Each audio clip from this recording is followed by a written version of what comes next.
Hey, hello everyone. How's it going? Oh, my music stopped. Hold on. There you go. How's it going, everyone?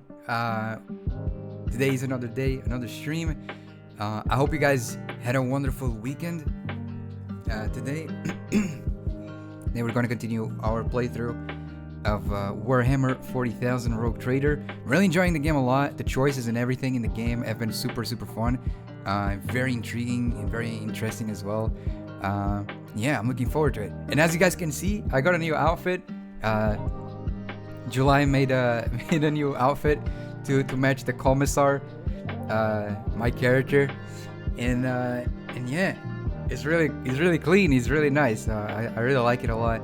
She did a really cool job. Like you can even see like the little thing. Oh, you guys cannot see it actually. Well, if I do, let me see.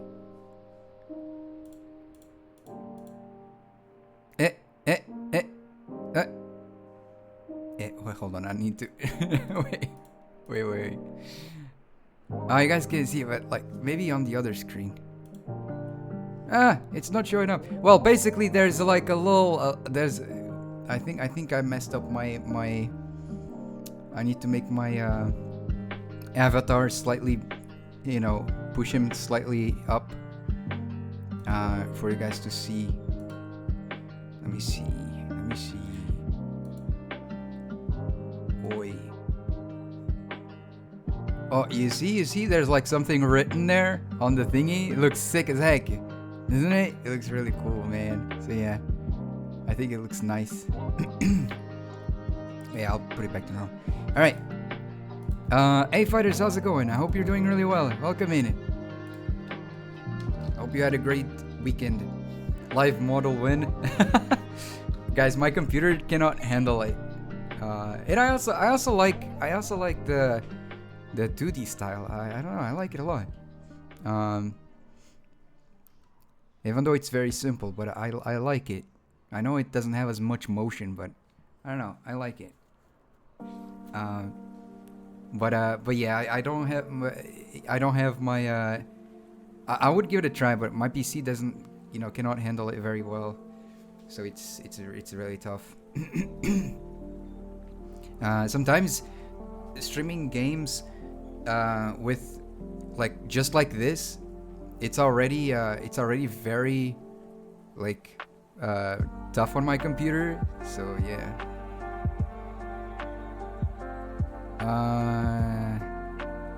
I mean, true life model will expose you for looking at something sus. I understand.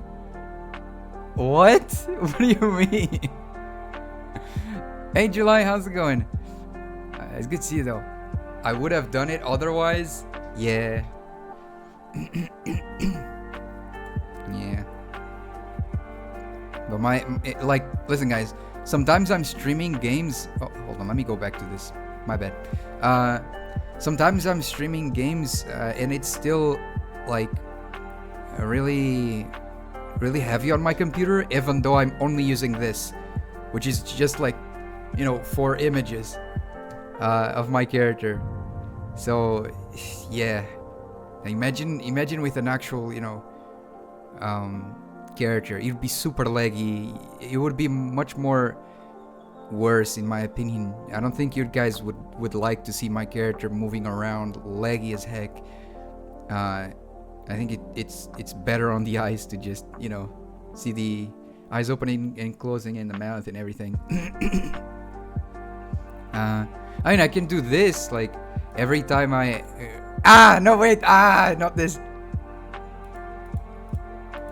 Which one was it? No, he wasn't that one. Oh no.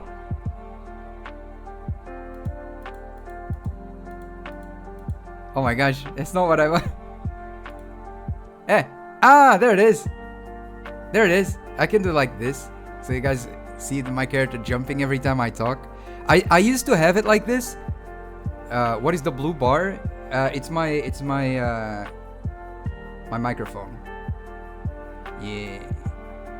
It's basically giving the input that my is there we go, delay sensitivity. But yeah, so like if you guys, if I used to have it like this, where my oh nice. Hey, how's it going, Yuri? I hope you're doing well. Welcome in. Yeah, I used to have it like this, like jumping every time I talked, but I stopped using it like that for two reasons. The first reason was, like I said, some games that I was playing were a bit heavy with the model, and sometimes I would jump like this, really laggy, and it would look really weird. So it'd be like jumping frames. So I'd be like boop, boop, boop, boop. You know, it was super weird to see. The other reason was like, there were some people who were telling me like, why is your character jumping when you're speaking? It looks odd. So like, yeah, I was like, yeah, okay. I guess people didn't like it that much. I thought it was cute and funny, but I guess, yeah, people didn't seem to like it that much. But this is how I used to have it. But it was mostly because of the certain games that I was playing that kept bugging out. I think it was around the time when I was playing what is the name? Elden Ring that I probably switched it. There you go. So now it's just like that. Alright guys, so without further ado, let's go into the world of 40,000. Because in the far future, the grim dark future of the year 41,000, there is only war. Rogue Trader, there you go. Yes. Alright, here we go.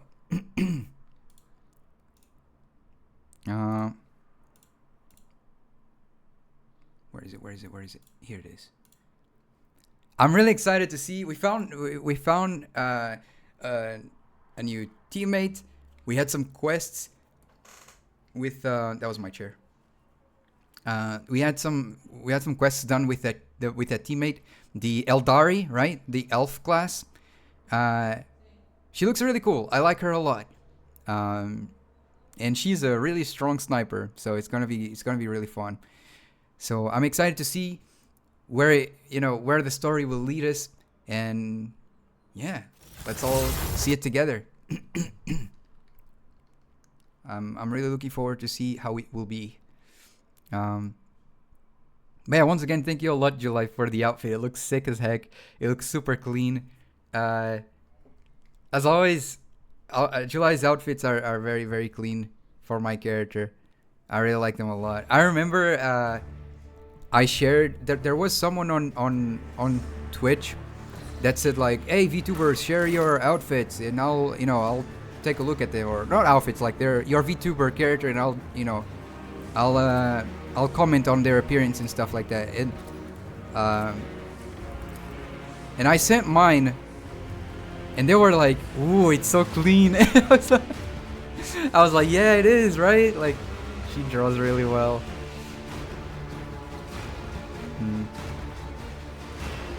She's very critical on her own art, but she draws like very clean. And that's why like I really like her style. It's super clean, and you can tell what is what as well. It's not like super busy. There's a lot of VTubers out there who their characters are extremely busy with a bunch of stuff going on, which is, by the way, if they like it, that's what matters, and if people that watch them like it, that's what matters. I just personally prefer a more simple approach to designs. I'm like that with logos as well, as you guys are aware of my subscriber logo. I always have it like in a very simplistic, not simplistic, what do you call it, like clean, minimalistic, there you go, style. So yeah, I like it a lot. I like these clean minimalistic styles, and she does a really good job. All right guys, so I was on the wrong thing. So we're here on our ship. I think that we have talked with everyone, right? Let's talk with the Eldari here. Elon Talk. Oh, yeah. We talked with everyone. We talked with everyone last time. Alright, let's go. Koronus Expanse. Let's see what other planets we can visit. And see if there's something new in there. Story-wise. Okay, because there's a bunch of places we need to visit. Alright, create a new route. Okay. There's some good ones. Orcelio Prophecy. Nah, bro, I'm going somewhere else. Okay, this one is close by. The Pulvis Platinum. Let's go. Okay. It says the tranquility of the warp jump was disturbed by reports of frightening sounds and visions that descended upon the crew. Hundreds of people reported knocking and screaming behind the bulkheads of the void vessel.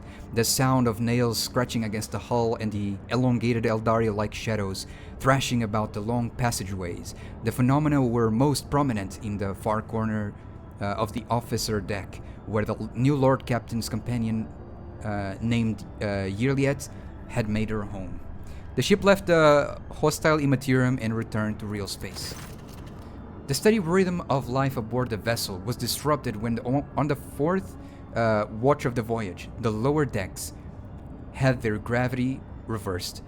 The stunned denizens of the afflicted sectors were woken up by being torn from their assigned beds and tossed onto the ceiling. Oh, yikes. Numerous injuries and fatalities were reported. The difficulties in performing regular duties due to the gravity reversal continued until the end of the journey. After the ship exited the warp, the gravity returned to the accepted norm, an event that once again was accompanied by deaths and injuries amongst the crew. The Imperium released us from its grip this time. Whew. Okay. Alright, let's go. I'm excited to see what can we unlock here. Oh yeah, I need to go back to one of the other areas. Completely forgot about that. Let's see. Rayvor says, Lord Captain, the Vox system intercepted a distress signal coming from an Imperial vessel.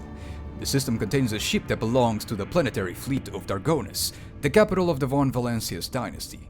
The transmission is repeated at regular intervals, but the message itself is corrupted, a cacophony of requests for help, groans, and shouts. What in the world? Is your name... Oh, what in the world? It is your name that they are shouting, Lord Captain. Whoa, is this like a supernova? It's a supernova, isn't it? Wow, that's so beautiful. That's so cool. So not all of the solar systems have, you know, a regular star. They can have a supernova. That's so sick. Okay, so our ship is here, right above my head. Let's go to the space dust, because usually they have loot there. Now, let me save here, actually. Nice, nice. That's always good. I'm going around for the space dusts. Get all the loot that we can. Nice. Going around here. This way as well. A gutted void ship. What about this? What is this? It's like an asteroid? Begin scan. A mining world. That looks like an asteroid for me, but maybe it's like a moon or something. It's a planetoid. Oh, so it's like a planetoid is... Isn't it like a planet? I think a planetoid is like a planet that is really small, like a dwarf planet, isn't it? Or something? Alright. Gutted void ship. Let's go. Let's explore this void ship that is floating in space here.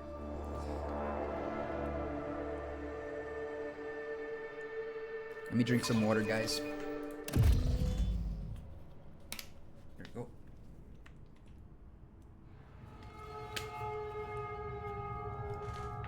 Alright.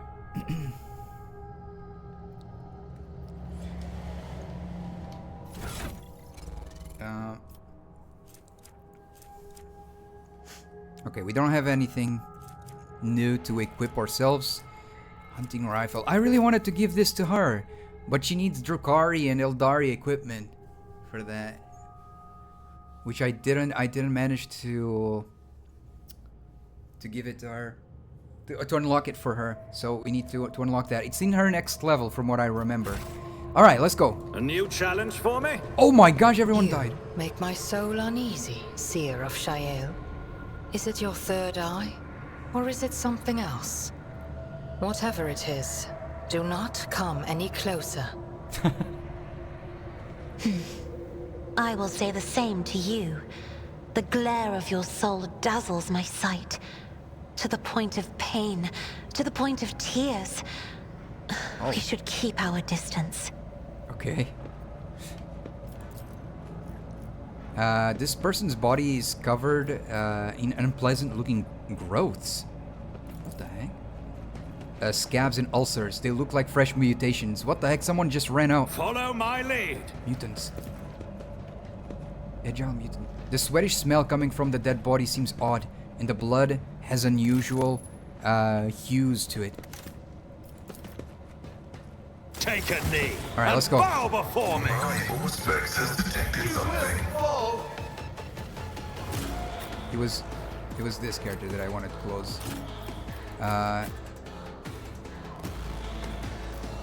This one goes here. This one goes here. She can go here. She can go here.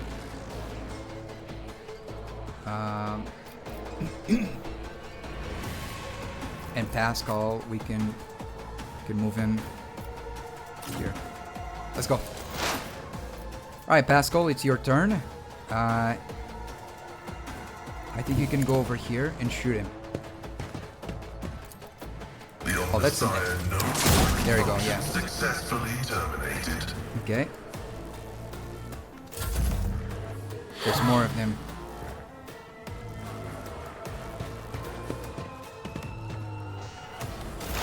What the heck is that icon? Not icon, they're like, what is this purple thing on them? Yikes. Alright, sniper. You got this. You're in a great position, actually. Let's see, who can we... This let's tedium get this is guy. beneath. Nice shot. Let's do a... let's see. I can't really do anything else again, right? Over penetration. Hunt down the prey. Perfect spot. I am Perfect not your spot. Xenos pet, monkey. Yeah, because we get more cover efficiency. She doesn't need to do exposed weakness. These guys don't seem particularly strong. Spontaneous mutation.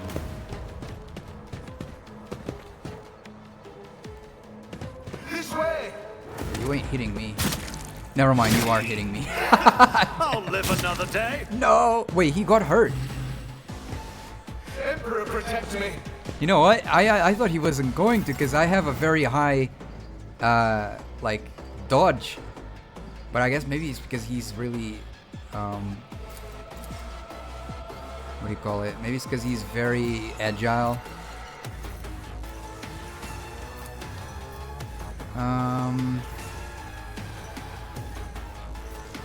Yeah, let's go. Good stuff. Victory is imminent. Nice stuff. All right. Don't touch me. I'm gonna touch you. What are you talking about? I mean, don't touch me. Why would I want to touch you, though? Only to kill you, though. You're trying to hit me will and be kill me. swift.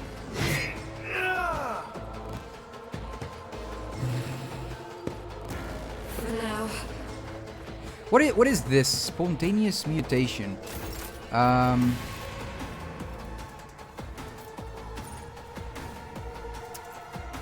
wanted to see. There you go. Touch of the Warp grants mutants a random mutation every round. The mutation may heal, damage, blind, or grant foreboding. What does foreboding mean? Alright, now.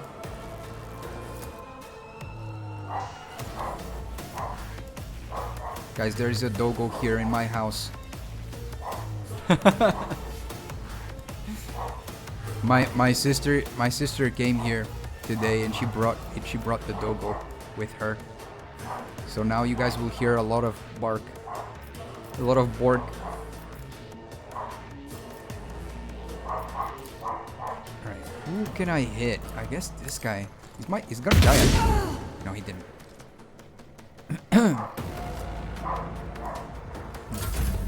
High momentum.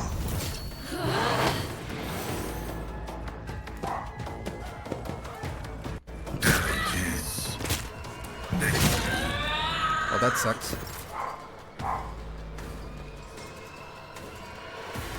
Let's see. No, I'm not gonna use that. Oh, wait.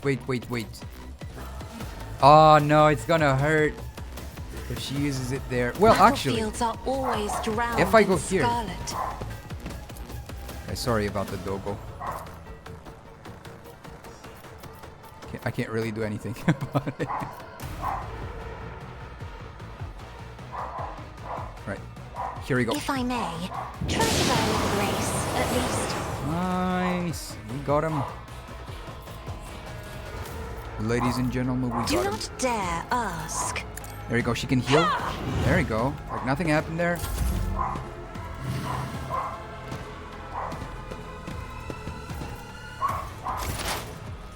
Alright.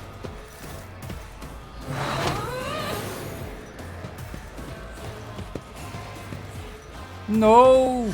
Emperor, protect me. my poor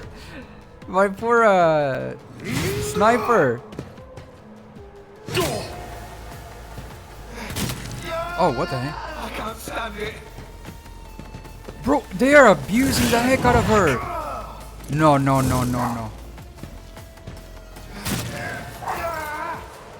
Dude. This It guy will be needs to done. die. There we go.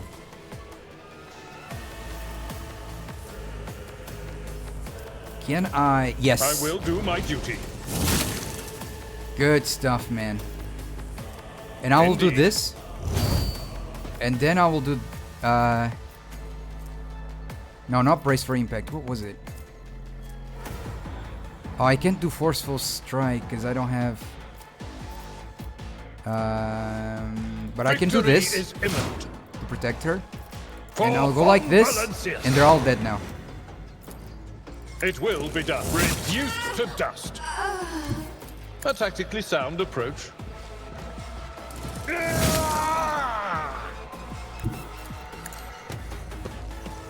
I took care of this one. Do this one. Bam. Yes, dude. Get out of her. There you go. That was good. I will do my duty. And now brace for impact. I don't know if it's gonna change anything. I managed to protect her. Let's go. Come on, Pascal. Man, that forceful slam is so annoying. Because it pushes them away all the time. I'll do it. Oh, that wasn't enough. It's alright, we got this. That should be enough. I will not fabricate it. High momentum. Oh, what?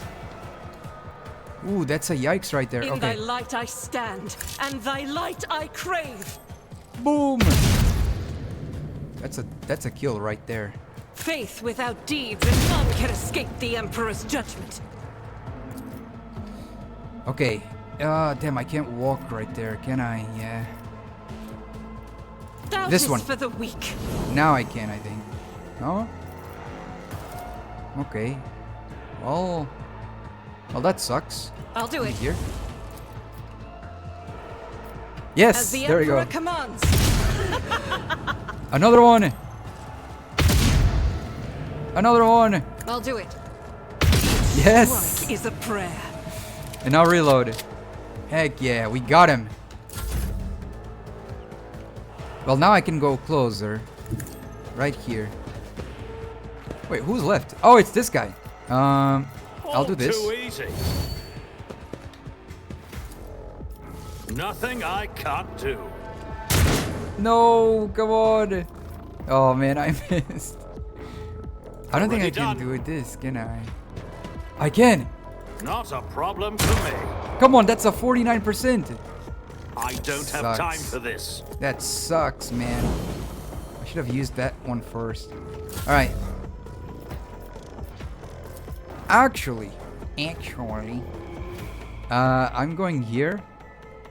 Step aside. The navigator is coming. And I'm gonna do this. Me? If you insist, Lord Captain. And I'm gonna shoot this guy. There we go, 61. That's a miss. Of course it is a miss. Bro, I miss on 61%. It's crazy. Suits Alright, my reload then. purposes.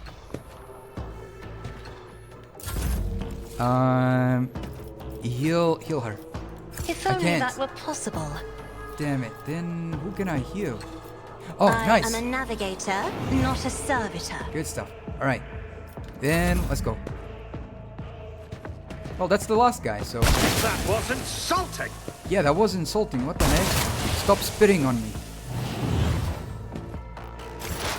You weirdo. High momentum. Get your shot. Bam! There you go, we did it. That's it.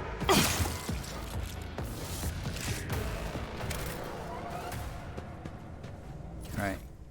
Okay. It's about time. Okay, good. Okay. What else is in here? Who's this guy? Is it just another mutant as well? Looked like it had a different outfit. Why are these people? They're like regular humans. They are not your usual Adeptus Mechanicus. So why are they using Adeptus Mechanicus clothing, I wonder? I wonder what's the lore behind it. They just work for them? This explorator is Whoa! blessed with multifunctionality. Staff of House Cassini. That's a big eye on that staff. Okay. Let's see.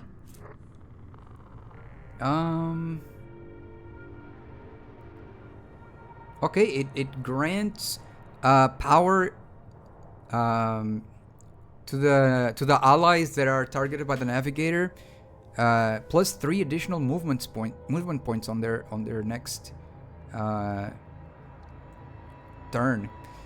Infusing 7 allies targeted by the navigator powers gain a +7 bonus to all their characteristics until the end of the navigator's next turn. This bonus stacks and is prolonged until the navigator's next turn every time it stacks. +5 willpower and perception. Okay. Wow. That's a mighty staff right there. Okay, what else? What is this? Distraction Cape. This cape lowers all enemies' perceptions by fellowship bonus within a 5-cell radius.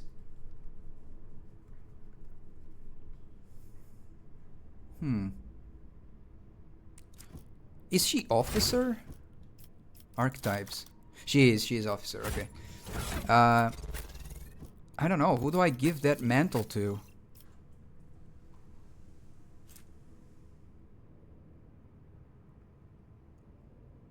I don't know if it's like... Sure, I guess I'll give it to him then.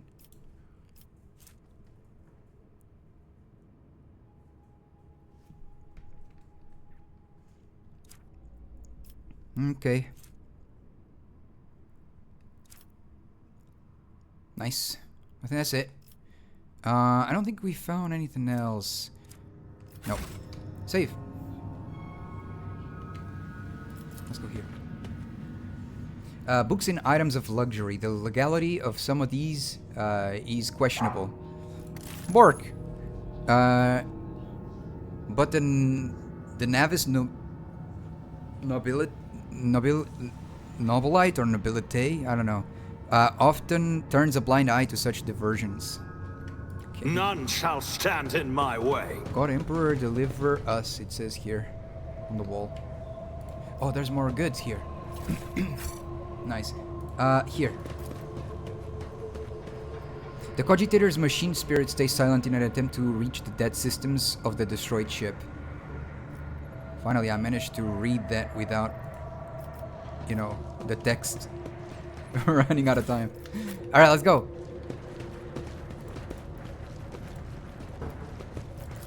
Done.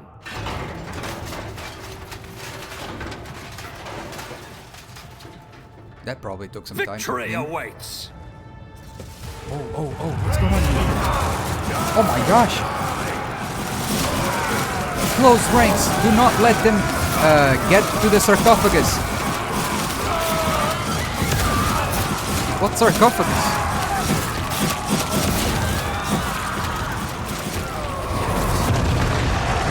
Oh my lord. Is she like Cassia? Because that's the attack that Cassia has. I won't tolerate weakness. What is this? The Navigator's throne. Oh, yeah, because she's a Navigator, isn't it? The Navigator's throne. The handles are extremely worn, with visible marks left by nails. Evidence of the terrifying hours spent locked in battle with the power of the warp. Holy. Oh, that's a lot of loot. Damn, I'm gonna make a lot of money with that. Oh my lord. What the dog doing?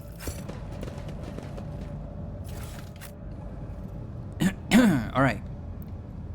Mutated Enforcer, but he's not attacking. Break.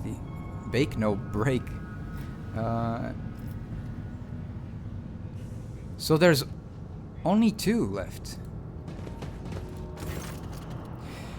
The leader of the ravaged ship's crew wipes the sweat from his brow in motion, characteristic of navigators, not with his whole hand, but with 2 fingers moving from left to right and back, so as not to touch his third eye by accident. This movement is the only sign of fatigue he allows himself. His posture is immaculate, shoulders wide, eyes front, as if he did not just emerge from a grueling battle and is simply greeting you on the bridge on an uneventful day. My greetings, your lordship. There is no need for introductions. I know the heirs of the von Valancius line by sight. I am Han of House Cassini, the navigator on this vessel, and as the senior surviving officer, I assume command after the incident. Lady Navigator, what an unexpected, pleasant meeting, considering the circumstances. Is it a dude or a... Really? I think it's a guy. Damn, okay. I was doing a girl's voice, I don't know why. Han decorously dips his head to Cassia. I have not had the honor of being personally acquainted with you, but of course, I know the emblem of House Orcelio. How fares the Honorable Regent? Cassia Orcelio. She offers a reserved nod. Cordiality will not disguise the ice-blue coldness of your words, Navigator Han. However, I will tell Regent Aronto that you inquired after his health. You may pass on my best wishes to Novator, Cassini. And now, let's set the pleasantries aside. I'm sure the rogue trader would like to ask you a few questions. What is a Novator? A patriarch or matriarch that rules over the navigator's house. The figurative and often biological father or mother of the dynasty. Ah. It almost sounds like novice, like novator, novice, I don't know. As Han speaks, Other glares at you with door tension. Up close, you can plainly see that every one of them is a mutant. Their faces and bodies bear the mark of incredible grotesque deformities. the same as the muttering madman who attacked you. However, Han's associates seem perfectly clear-eyed, showing no sign of madness. What happened to the ship and the crew, Han? This ship is assigned to the port of Koronus. Some time ago, the captain was instructed to deliver a package, urgently by hand, to you, your lordship. You were even shown a pic of your face. A pic, I guess it's like a picture? Yeah, a photograph. The navigator's voice seems calm, yet there is tension in his eyes, which are trained on you. The distress struck during the warp jump. I will never know all the details, as I was preoccupied with my primary duties. But for some reason, the captain decided to open the package. That, as you may have noticed, had the most destructive impact on the crew. He frowns. The package contained the Chaos artifact, a Chaos bomb, if you will. The moment it was removed from its protective cocoon, the crew began to lose their mind and mutate. Oh, damn. The first to be afflicted with the captain was the captain and the senior officers. But the effect spread with incredible speed. Every deck was consumed by it, every last one. The raging mutants no longer sane damaged many systems. The ship was in distress and would have almost certainly been destroyed had I not resorted to making an emergency exit for the warp. From the warp. The people you see here are the only survivors, or rather, the only ones who were able to retain both their lives and sanity. I gathered everyone I could, isolated the source of danger, and sent out a distress signal. You were adrift, awaiting for help to come and fighting off mad crew members. Then you arrived. So the Chaos Bomb package was meant for me? Who's the sender? As far as I'm aware, the order came... Oh, wow. The order came from Kunrad, or Kunrad, the master of whispers in the Rogue Trader's retinue. It is likely that he arranged the delivery, either personally or through intermediaries. What a freaking idiot. This guy.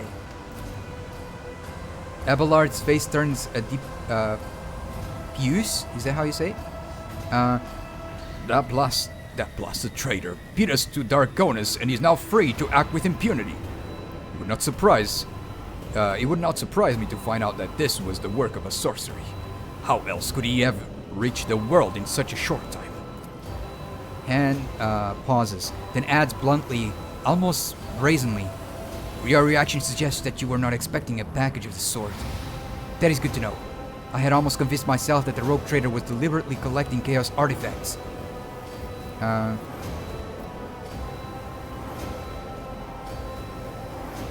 Let's see. I am not tainted by Chaos, and I knew nothing of this package. I give you my word as a Rogue Trader." He gives you a searching look, then bows his head. "I beg your pardon, your lordship. I saw the terrible death of the entire crew with my own eyes. I was forced to bring the ship out of the warp by means of an emergency maneuver. Then I had to fight my former comrades, insane and twisted. I am tired. However, the sender wanted all of this." Han makes a sweeping gesture at the destruction and the corpses of crew members around him. "To happen to your ship, not ours. Where's the artifact now?" The tension in his posture and gaze becomes even more noticeable. "I haven't placed it inside a protective... Oh, I have... God damn it, I'm reading so badly. I have placed it inside a protective sarcophagus, more reliable than the previous repository. Unfortunately, an artifact as powerful as this one could not be destroyed under these circumstances, or rather I had no assurance that it would not disintegrate every one of us and scatter us across several light hours of neighboring space. But once we are off the ship, I will absolutely find a way to destroy the vile thing."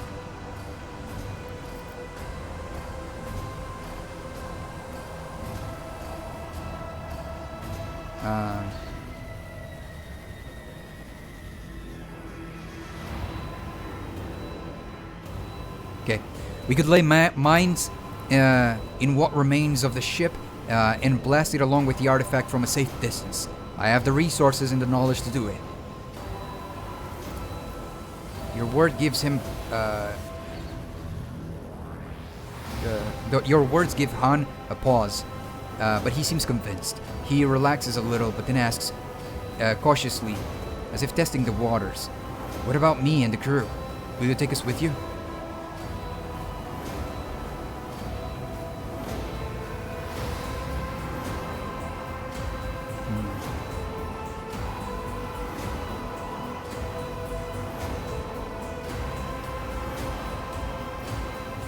"I'm taking you aboard my ship. There my word is law and no one will dare to take issue with you, despite the mutations." "Thank you." And he salutes you before adding, "Lord Captain." Whoa. Let's get the heck out of this place, man. I don't want to mess with any artifact like that. I'll lay claim to the stars. Let's get out of here, man. This place is cursed as heck. Alright.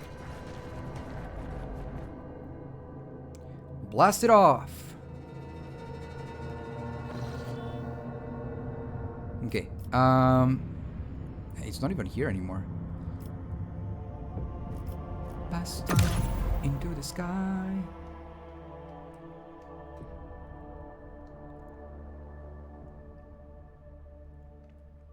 Alright, is there anyone else we need to talk to here? I don't know if he's there.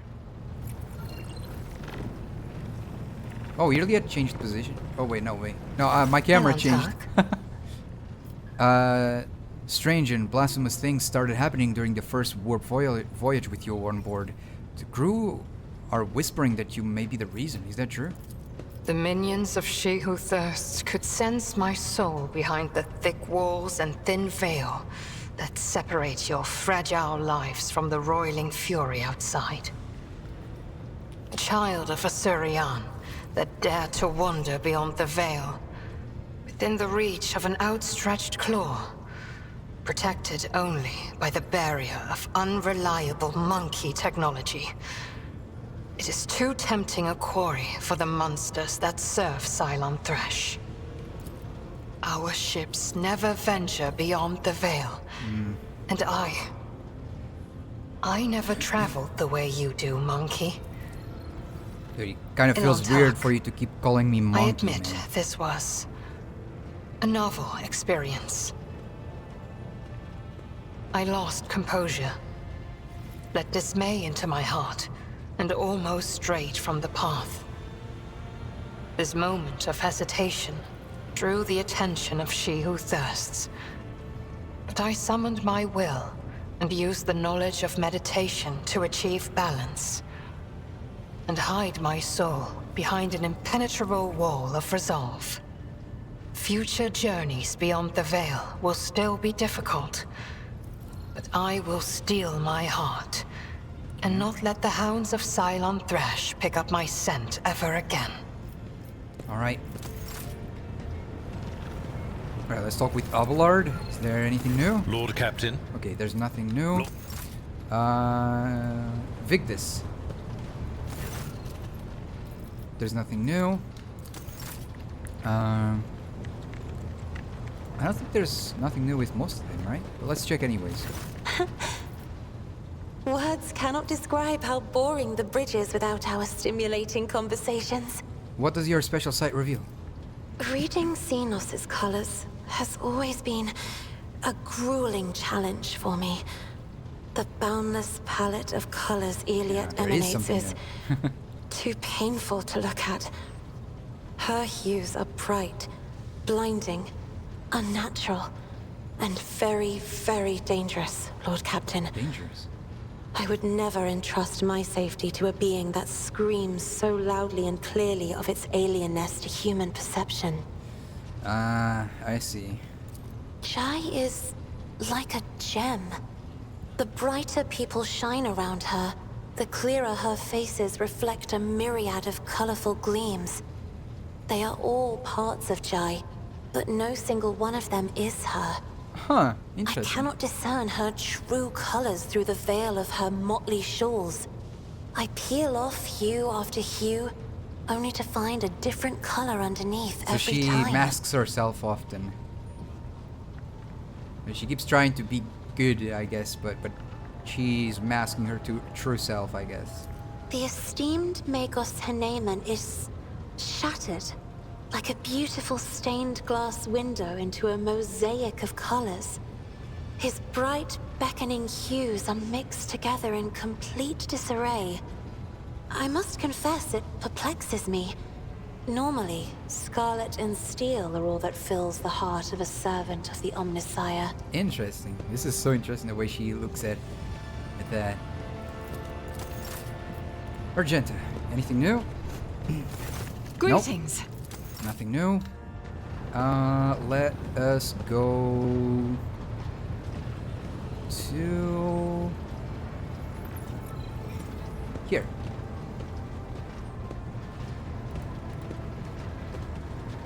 Idira.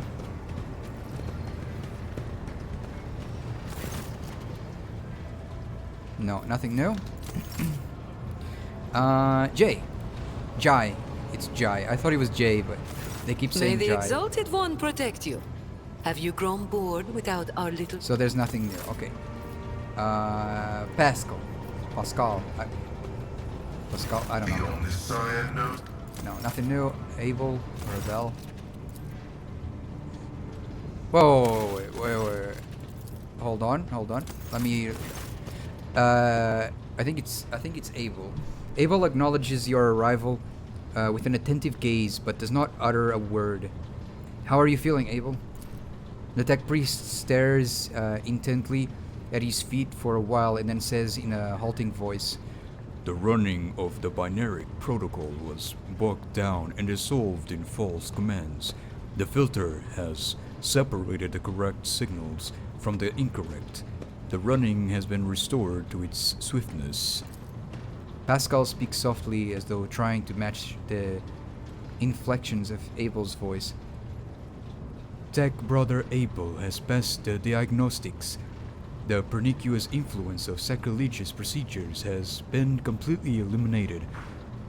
Statistically, most survivors of a schismatical's infections are left with severe cognitive impairments. However, Tech Brother Abel's mind, being of a less typical nature, has not been damaged to so great a degree.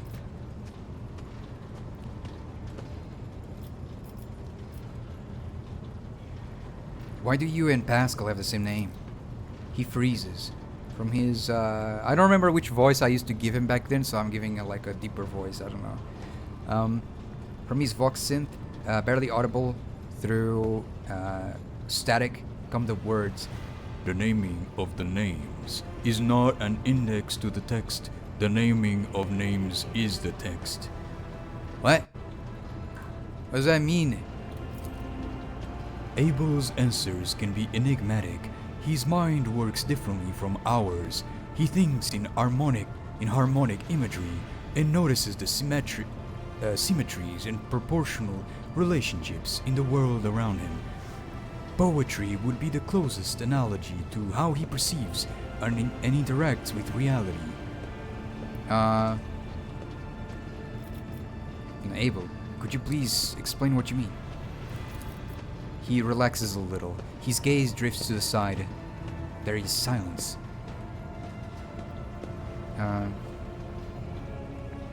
Pascal, do you understand what he's referring to? Negative. However, I will hypothesize. Tech Brother Abel is seeking to convey the idea that our matching identifiers are not the key to some vital data point. They are in and of themselves the vital data point. At this stage in my analysis, I can draw no useful conclusions from this proposition. However, the very fact that Tech Brother Abel is trying to hint at something points to him either being better informed than I am or having conducted a more in-depth analysis of the situation. That is useful information. I have no idea what you just said, man.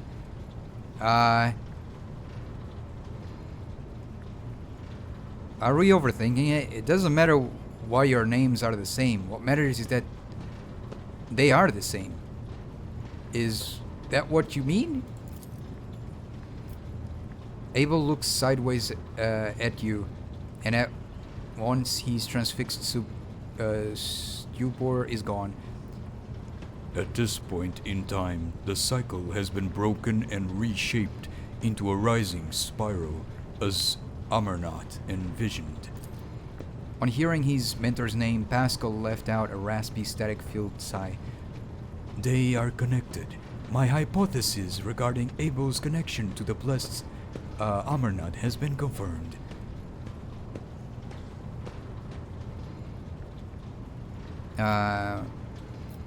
What are you working on? We catch the soul of the light in the solar wind. We look for the footsteps the Omnissiah left when he walked the desert. This is the oniromantic computation procedure. The personalized minds of these machine servants are in a data stream, processing enormous arrays of assorted data and aggregating them. Virtually all results of such synthesis are scrap data, but occasionally we have noted coincidences whose exactness defied logic.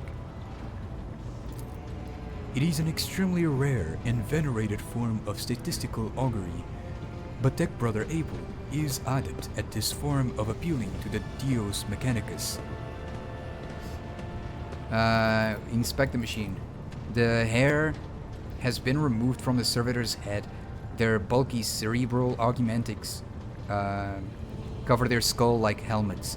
The faces of the cogitator's servants are blank. Their eyes are closed. Their lips are insatiably whispering what sounds like gibberish. Hundreds of lines of symbols containing information scroll down the cogitator's vid screen.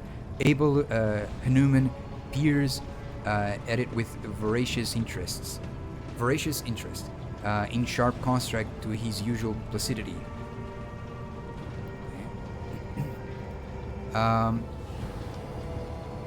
Let's see. Take a closer look at the vid screen. Check for anything unusual. I succeeded. You notice certain repeating patterns in the scrolling columns of runes. You may not know what they mean, but you clearly see, or rather sense, their similarities. You point these out to Abel, making his face light up with joy. A crystal is exquisite in clear water. Deviation from the cycle's trajectory has been increased, as was Amarnath's wish. Abel lowers his head and his Vox synthesizer broadcasts a binary hidden you do not recall having heard before. Its sounds is full of vibrant energy, and its precise rhythm is nothing short of pleasing to the ear, a rare thing for the language of the Adeptus Mechanicus. Pascal explains with an inexplicable air of pride. Tech Brother Abel has dedicated a lesser aria to you. The piece is distinguished by a high degree of acoustic harmony and is fit for use as a motto, auxiliary identifier, or epitaph. Why, thank you.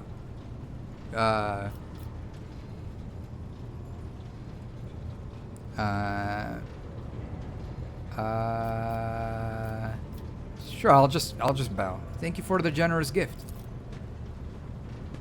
Abel says, the gift is disproportionate, but it does signify a personal affinity. Why do you do it? It is how we execute the quest for knowledge, in the hope that the machine god grants us an epiphany, so that we may discern a logical connection in a mass of absurd data, which will propel our comprehension forward. Okay.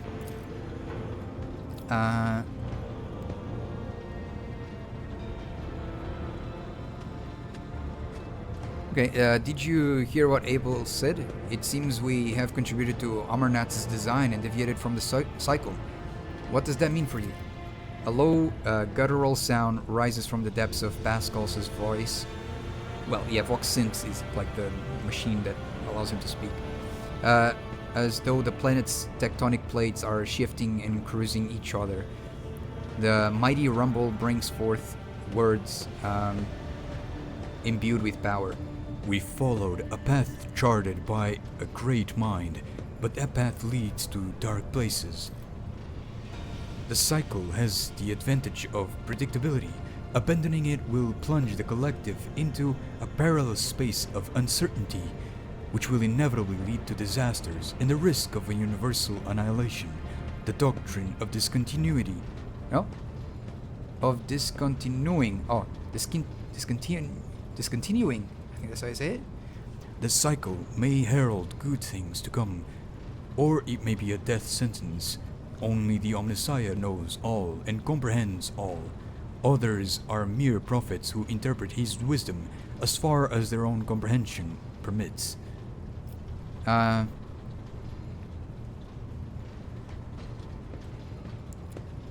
see, is that not the promise of every heresy? Let's renounce our path, distort our doctrine, and head out towards what looks like a better future but actually only has danger and grief in store for us. As flawed as the status quo is, as has helped us survive for the past 10 millennia, therefore it is effective. It is better to meet the challenge of changes. No, the challenge of change in perilous and failure than alive. Disaster is just another word for new opportunity. I'm missing it.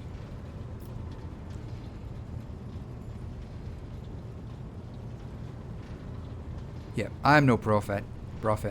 I will not presume to make pronouncements on the future. No one knows the future. Every analysis has its margin of error, and horrors lurk in these margins. The tone of thundering profundity, I think it's, drains from Pascal's vox, giving way to his familiar sibilance. Tech Brother Abel, you are free from possession, are you not? I trust that you pose no threat to my ship. Abel's voice quivers and his eyes dart around, desperately avoiding eye contact. What was flawed has since been purged, but the shadows of the hunt linger. The cog is dismounted, and no judgment has been made. In the absence of judgment, threat remains. Who will make the judgment? I will. Pascal places a mechadendrite on Abel's shoulder and repeats, his voice heavy like a wheel tread, crushing the dirt underneath. I will make the judgment that will avert the threat. His gaze falls on you. There is no need to frighten him. I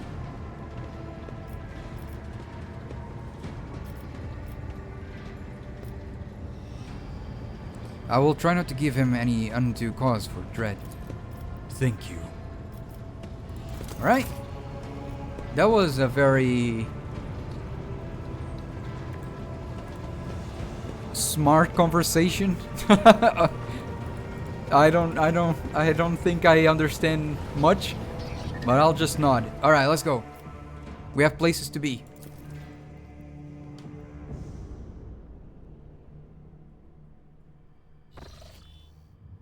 Alright.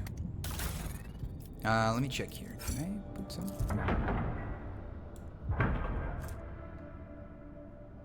Ah, okay. Yeah, I need to sell these things. I don't know what to do to the add to cargo. All right. Development posts. Oh, yeah. Wait, what do you mean? Master of Maneuvers and Warp Channelers are gone. What are you talking about? Warp Channeler. It's her. Yeah. Master of Maneuvers is her. Yeah. Let's go. That's it. What is this one? It has 60 persuasion. Skill required. Oh, wait. I need to choose the one with the highest skill, not just whoever I want. Okay, then this one, Shield Master. This one, Master. This one. This one is me. Oh, crap. The Supreme Commander is not me. Alright then. Be you then. Okay, I guess the Master of Maneuvers. Yeah, the Warp Channeler is her. Master of what do you call it? Etherics. I'll put her because the Warp Channeler. Oh my gosh, minus 100. Because even though she's higher here, she cannot be both. Yeah, she cannot be both. So I'll put her here and this one here. Damn! I'm useless. Master of Maneuvers. I guess it's me. It would be this guy, Henrik's. But I have slightly higher one. Alright.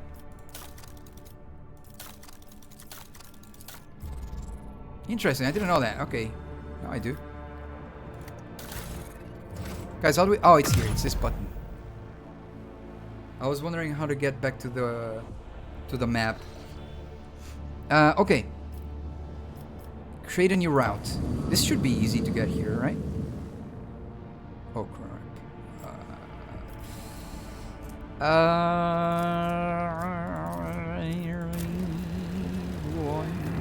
Please don't allow people to mess me up here. My apologies, Lord Captain. The enforcers reported your pet... My pet? Don't say that. That your pet Eldari is in a foul mood and is moving towards the captain's bridge. We didn't dare to stop her, but I expect that you have a difficult conversation ahead of you. Oh my lord.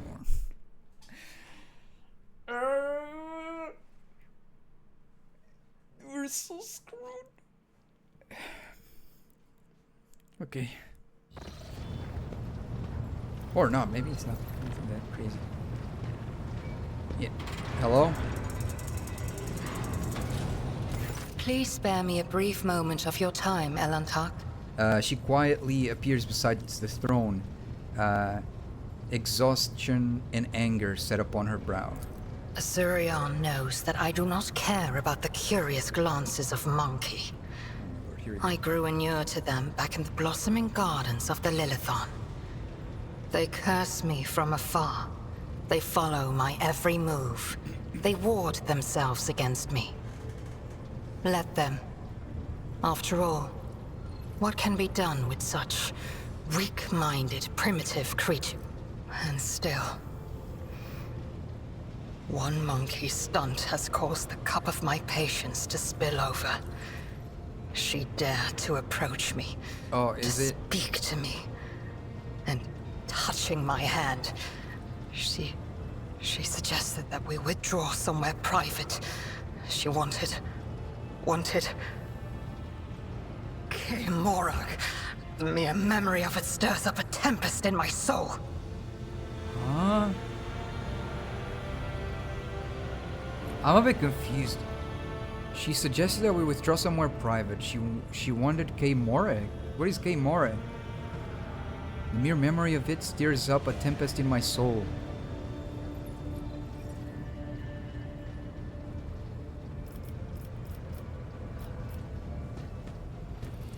What the heck?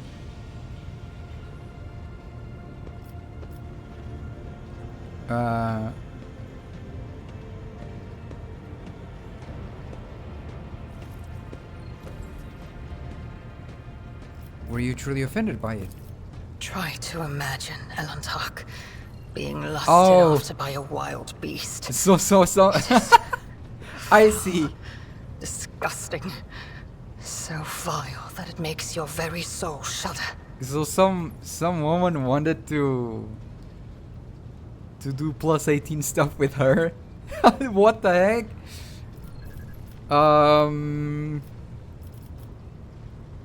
Let's see.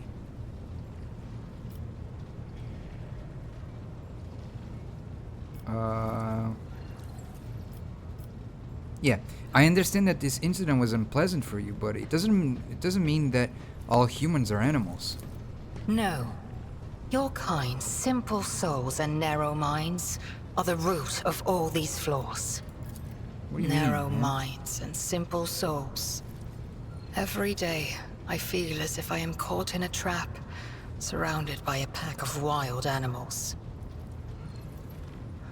I am prepared to pay this price to find my kin, but everything has its limit.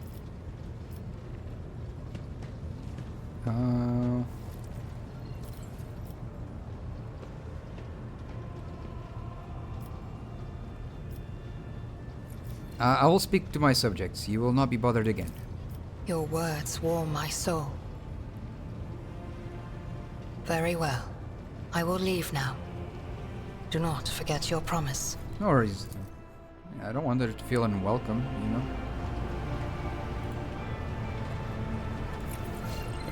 Anything new she wants to speak? Let me see. Oh, I forgot to speak with Enrix. Sometimes I forget this guy exists. To what do I owe this visit? Okay, he has nothing new to say. Where the heck is her? She just left? What the heck? She just peaced out. Usually she's like either here or here. Where the heck did she go? Oh, she went like to Narnia. She's like so alone here. What the heck? I mean, as long as she wants to stay there by herself, it is what it is. Let me speak with her. Elantark? I have been mulling over our conversation. I cannot understand why you do not like people. But I think there is something else, something I cannot understand. What do I see? She gives you a Your thoughtful look. words ring with the desire to know the soul of another. But will you be able to comprehend my answer? Well, only one way to find out. You and I, Elantark, look at this world in very different ways. And I see many more facets, and deeper meanings, and brighter colors in it. But to capture the full truth of this world in the miserly language familiar to your ears will take time. Miserly language. I will come to you with an answer later. Alright. Time. Alright guys, let's go.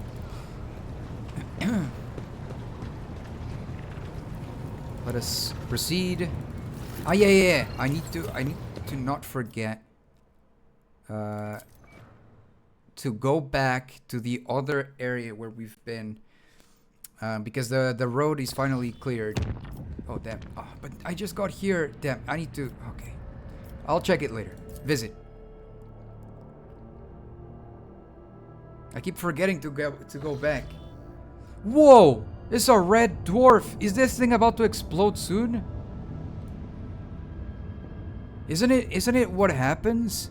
No, wait. Oh, no. It's how is it? I don't remember. I think it's like stars look normal, yellow, big. Then they become red giants, and then they either become a black hole or a supernova, isn't it? Something like that? Yeah. Okay, so this is late stages, but it's still not. Okay, interesting. Okay, we're close to this one. Oh, this looks like Mars or something like that. Whoa. Phlogiston. Accept. Whoa, look at this. Archotech mechanism fragment. A surviving piece of an Archotech mechanism of unknown purpose. It looks like a what do you call it? Oh my gosh, I forgot the name of it.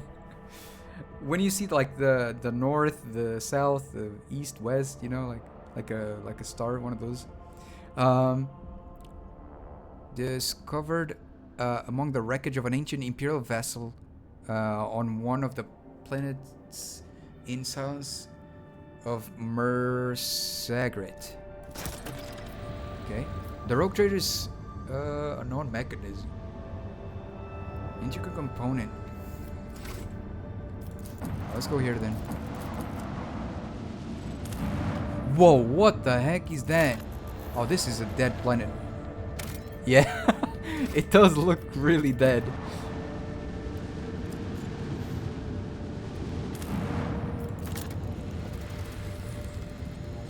A feral world. Prometheum. Yeah.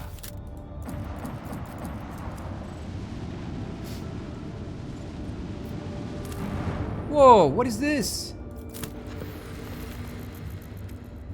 A dead world. Blasteel. No, I'm not gonna... alright. Let's go... here.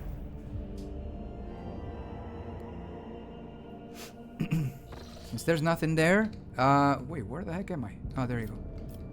I need to go to Footfall. Yeah. Damn, that is far.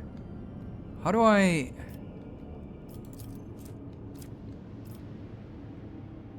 do this? Okay. Okay, go here, warp. Lord Captain, I keep receiving reports about malfunctions among the various ship systems. This time, we are dealing with inexplicable temperature fluctuations. Thermal control failures were observed not only in individual compartments, but even in the soldiers' protective equipment. Several crew members have suffered from burns and frostbite. The tech priests are performing the rites of machine spirit specification and remain convinced that this issue were caused by the spirit's obstinacy and defiance.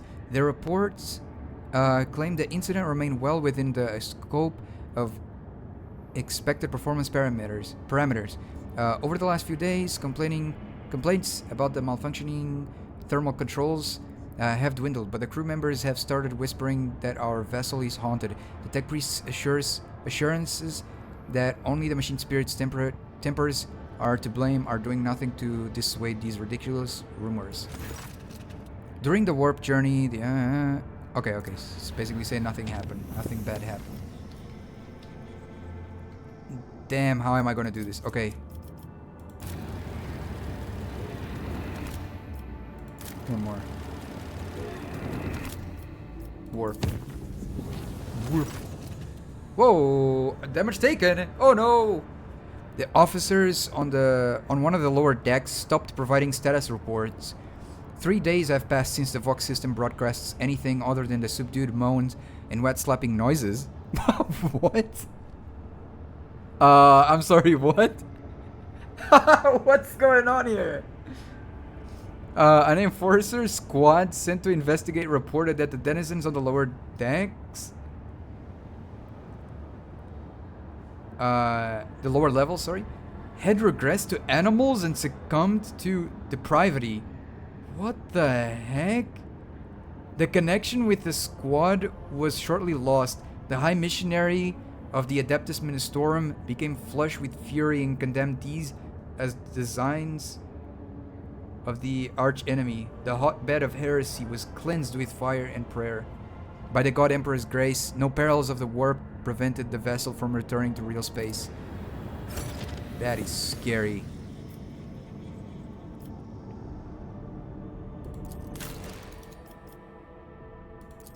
Okay, we need to proceed. Good tidings. Good tidings. Let's see. Touched by holiness, Saint Cognatius left behind many treasures that are now coveted by powerful men and women. Rogue trader. Oh no, I'm about to sneeze. No.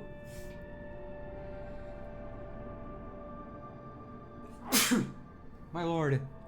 Sorry. Rogue trader Incendia Corda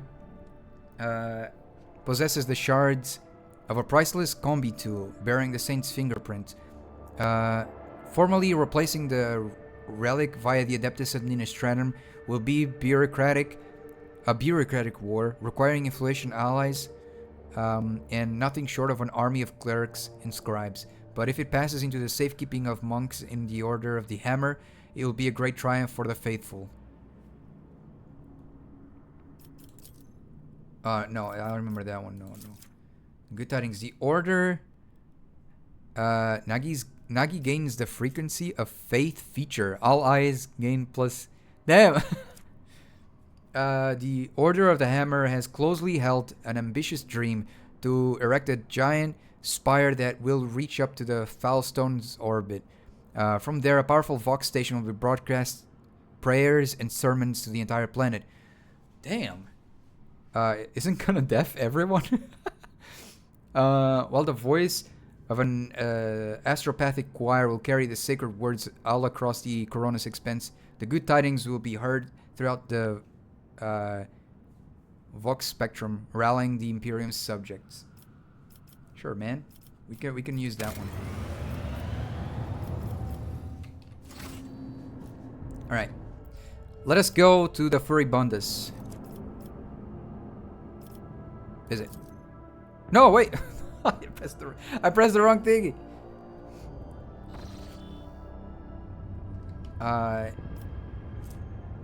Persuasion.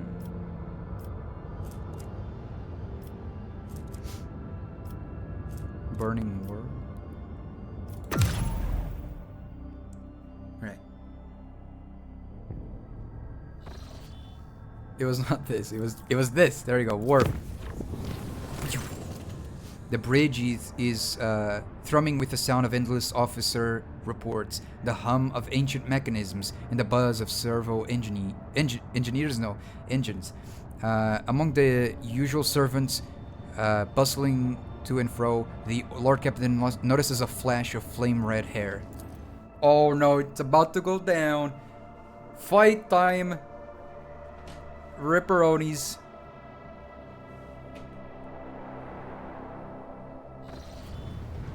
Oh, never mind. I thought he was like a demon or something.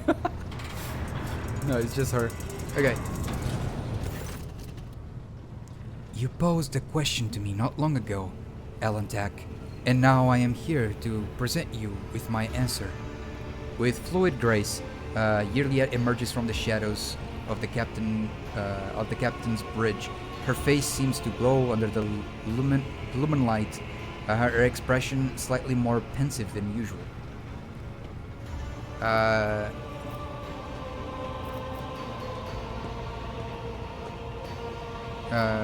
Sure, continue.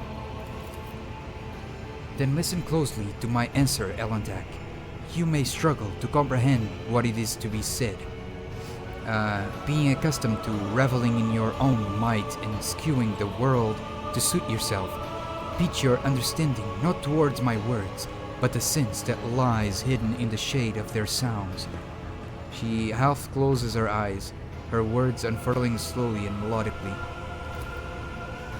You try to split the world into pieces, to fragment it into light and dark, truth and lies, self and other. But I see the world as a single whole, and in this lies its simplicity and complexity. It is not enough simply to see the world and hear its voices. You must understand it. Think of it, of the Leviathan. Think of the Leviathan, the world on which our paths crossed. What it is truly. What is its essence? The Leviathan's magnificence comes not from the green of its vast forests, or from the depths of its waters. Its beauty is in the word, in the way it dances on the tongue, and even you, Elantak, can sense it. Try say the word, slowly, delicately, casting aside all stray thoughts. Feel, perhaps then you will see.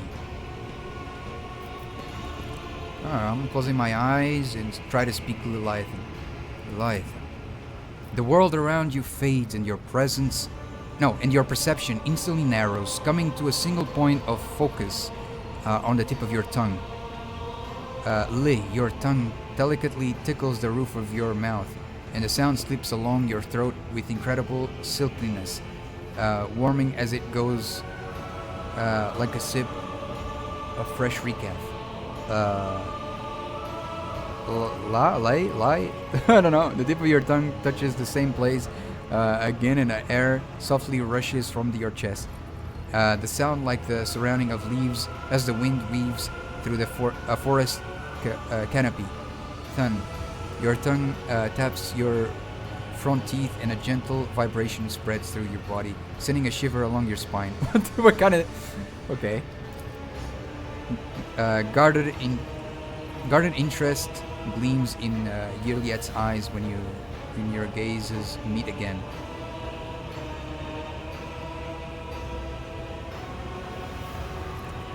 I don't know. So it's a word like any other.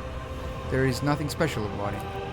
You almost missed the flicker of disappointment in her eyes. This is only the beginning, Elantek. I have more to tell you. Instead of the lifeless clamor of monstrous mechanisms, the roar of engines, and the discordant voices of your followers, I hear and attend to silence. It arises in moments of spiritual serenity, and in the stillness we become witnesses to the transformation of our own inner world. Monkey lives pass so swiftly. You rush through them for the sake of a chosen goal. But thoughts of transience,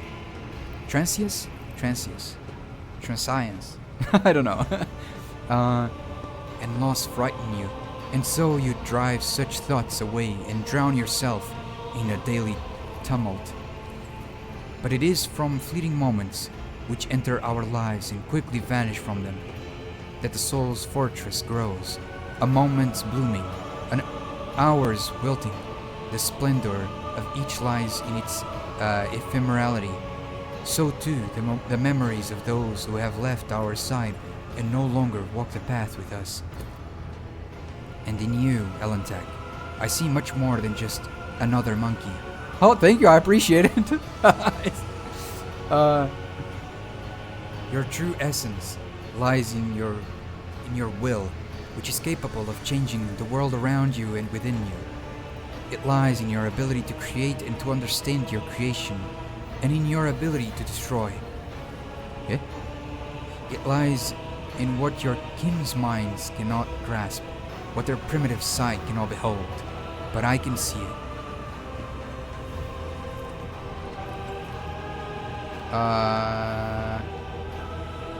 Well, thank you for telling me how you see the world. And what do you make of it, Elentak? How differently do you see the world? Oh boy. I also see something greater in the world around me, something deeper than the outer guise of things. In this world of endless war and peril, I sense only a beacon of hope, and that is the God Emperor. I try to turn my attention to that which delights my ears and my eyes, music, art, wealth, and power, of course. What? Foolish question. I believe I also see something greater in the world around me, something deeper than the outer guise of things. And what does that mean? She asks, with all her attention focused on your words.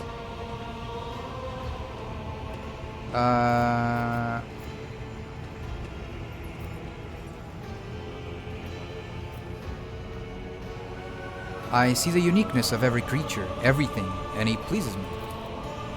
I can follow the line of your thought, Elentak. Every form, color, creature, and being possesses its own charm and capacity to stir our emotions. Millions of stars in the darkness. The inimitable... Huh? The inimitable... How do you say this? The inimitability. There we go. Avoid crystals. The plethora of intelligent and primitive life forms that... I couldn't, I swear. This is so... What is that word, man? Inimitability. There we go.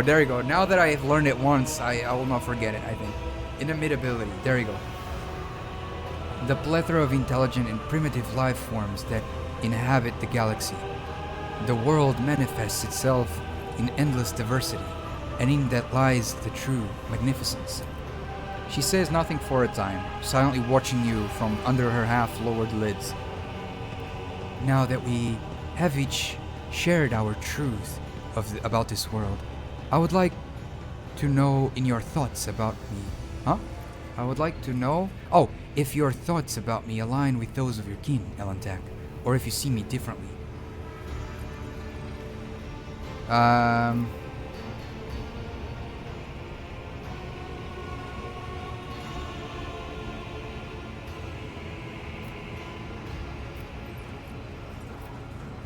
Oh my gosh, what's going on? Let's see, I see you as an intelligent and highly dangerous being, an ally at present. To me you are a foreign yet big-willing world? Big-willing, like interesting world? I hope that one day I will come to know you. And on that day my own world will become much deeper. Your appeal is unusual. It springs from within, evoking disquiet and a craving to know what's in... I think I'm going with this one. This one is interesting. To me, you are a foreign yet, I assume it's kind of like interesting world. I hope that one day I'll come to know you, and on that day my world will become much deeper. She goes still and looks at you intently as if seeing you for the first time. It seems there are many facets of your soul that I have not considered, Alantak. Interesting. I accept your answer and thank you for speaking with me. This is the first conversation on board this vessel that has truly brought serenity and joy to my soul. Okay. Alright, let's go.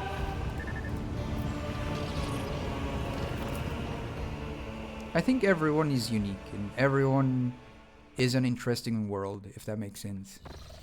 And it's very, you know, cool to get to know people. It's scary, but cool still. Alright, visit. Free Bundus. Alright, footfall. Here we go. Wait, have they allowed me to, let me see. Do they still allow me to go there? Ooh! Wait. Damn, wait. I don't want reputation with these guys. They're not what I'm looking for. Not right now. It was this one. Yeah.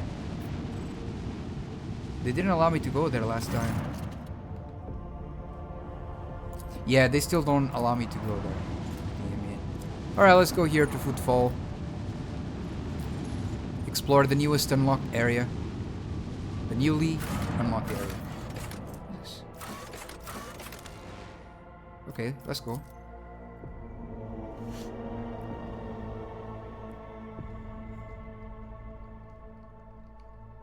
Okay.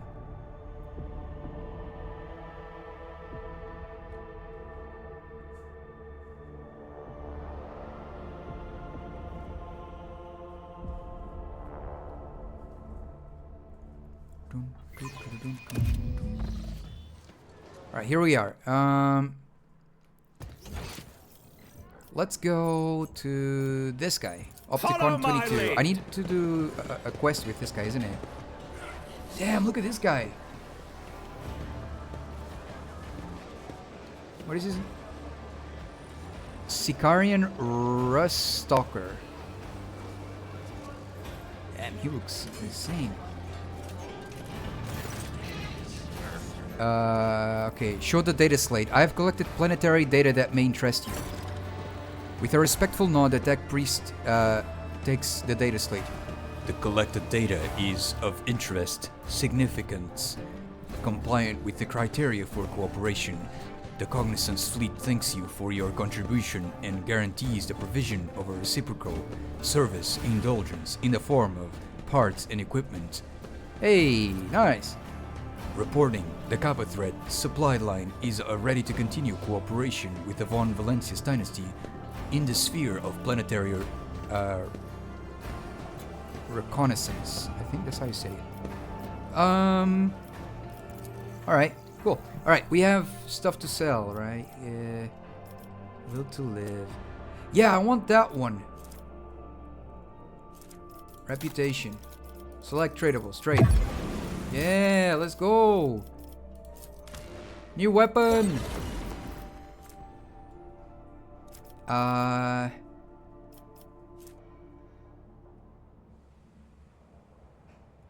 Ooh. Using reload for any weapon costs one less ability. Wait, that's so good. I know who I'm gonna give that to. That one is really good because I was like, dude, that costs so much to reload. What is this? Whenever they wear an ally, they also get an equal amount of temporary wounds. Okay. An arc rifle? What?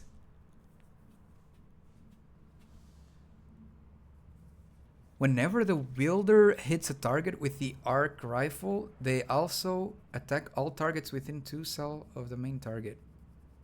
Well, because it arcs? Is that why? Interesting. The deadly repeater. Oh. Noisy noise. What is this? Oh, the melta gun. And this is heavy armor. They have really good equipment, man. What is this? Deflection gloves. These gloves allow the wearer to parry melee attacks with their ranged weapon using ballistic skill instead of weapon skill. I mean, it's good, but not what I'm looking for right now. Let me see this one. Wait. I can buy this one. Wait. This one's gonna be great. Yeah, I am buying this. Okay, we have like a lot of stuff to give to this guy. Wait, let me just make sure. Yeah, it is much better, definitely. Whoa. Heck yeah, man. For me, it's this one. Yeah, let's go. I have the Veil Render and the Will to Live. Parry. Wait, this one's actually really good. But it deals that less damage. -10 to enemy weapon skills when hit. Okay.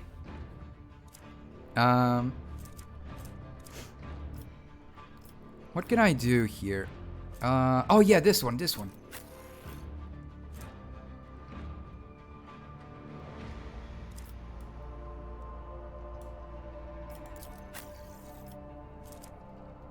Yeah, for her. For him is really good too, but he already has the Medicaid thing, which is really good. So I'm gonna give this one to her, because reloading her weapons costs a lot too.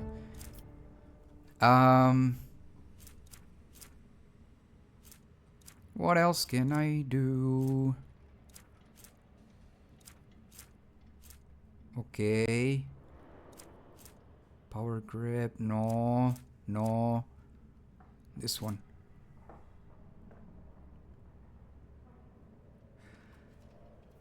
Okay, this one is +10 dodge if the wearer is in any cover. And dodge if the wearer's willpower is more than 50.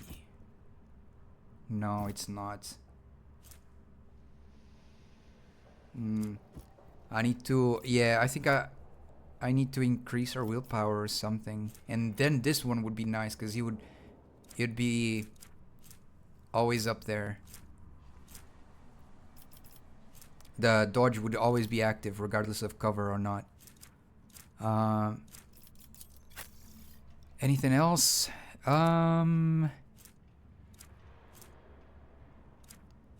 I have the melted gun here as well. I forgot.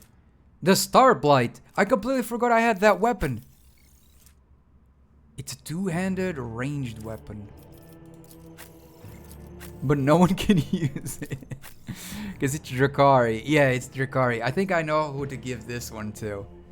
She probably will like it. I don't know. Man, I have so much stuff to give away. I hope I can unlock more companions, man. It would be nice, because I have so many ideas of how to build them and stuff. All differently and stuff. I know there's 2 more companions because of the... What do you call it? Because of the wallpaper of the game. Like before you know, on the Steam library, the wallpaper of the game, the banner shows 2 more that I haven't unlocked it yet, but I hope there's even more.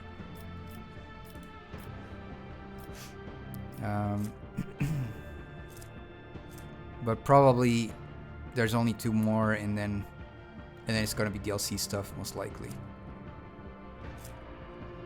Okay.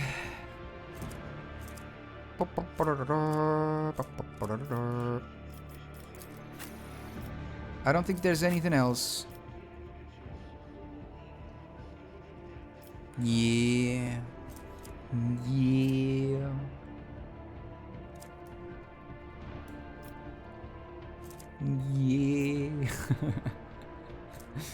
Alright, we'll use that one right there. And here.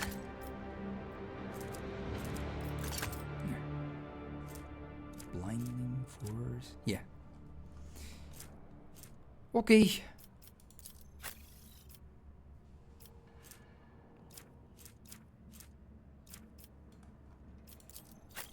What else? Here.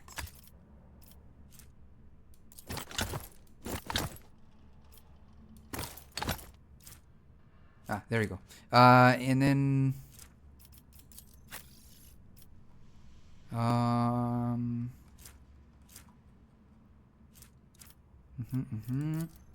mine is this. I still haven't never used this Herald Serval's skull. Okay. I don't think I'm gonna sell anything for now.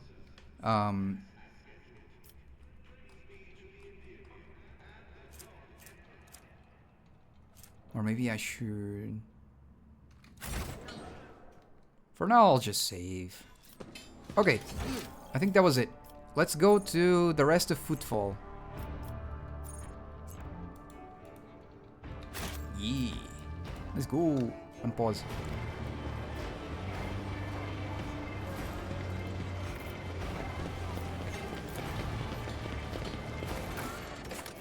Shadow Quarters. Finally, it's unlocked. Let's go there. Alright.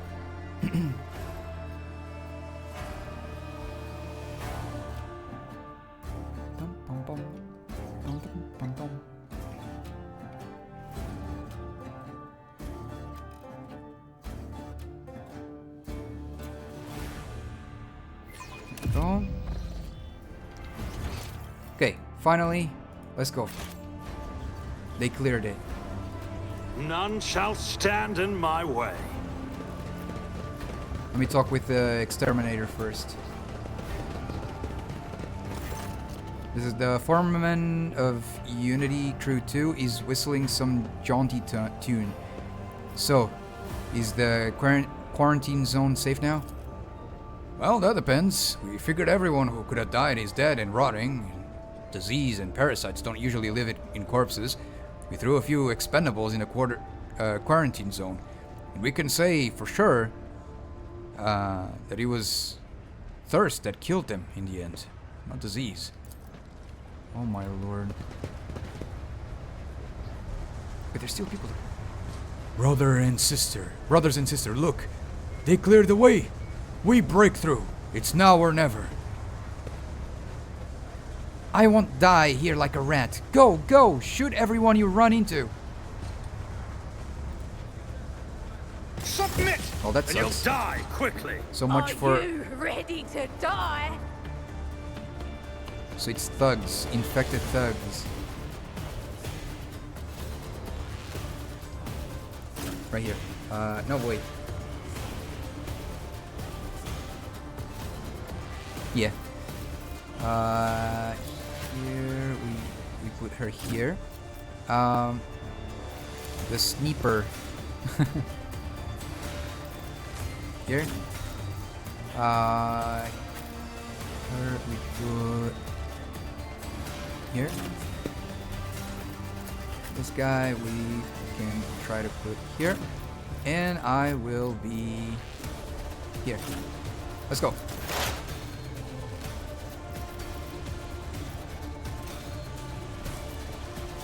Okay, first of all, I'll use this. Nice. Oh boy. Boom! That was insane. Yeah, this guy requires like 7. Oh my god. What? I saw 7 here because it's the number 7 button. He requires 4 ability points to reload his weapon. It's insane. Out of my way. Let's get to it. Okay. Wait.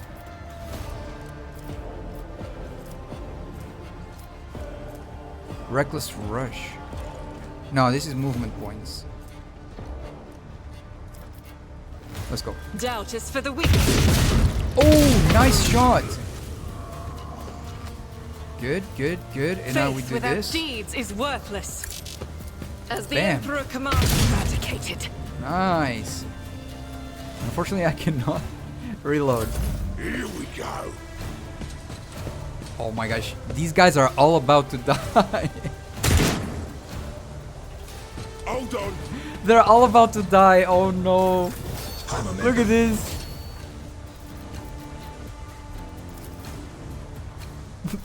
Bye. Oh My lord. Dude. That's freaking crazy. Alright then. I'm not accustomed to being ordered around. Well, there's only one left. Bye. I hear you moving. That's it. No more. Well, My success is an irrefutable certainty. that's crazy. Alright. It's about time. Anything else? Any more goods here? Okay. More of these pamphlets. Let's loot. Okay, and all these guys over here.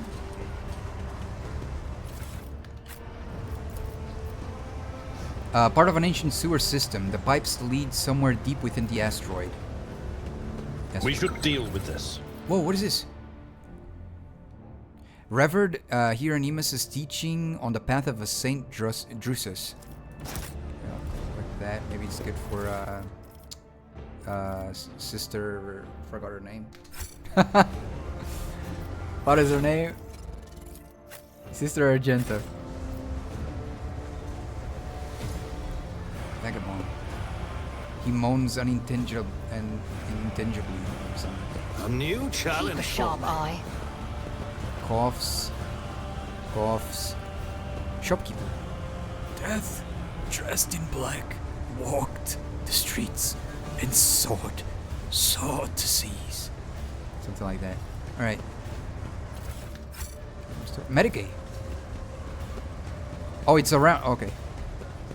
Operation. These people did not die from the disease. It seems they simply fought to death over the remain of what, food? Of the remaining provisions. Yeah, probably food. I'll lay claim to the stars. Anything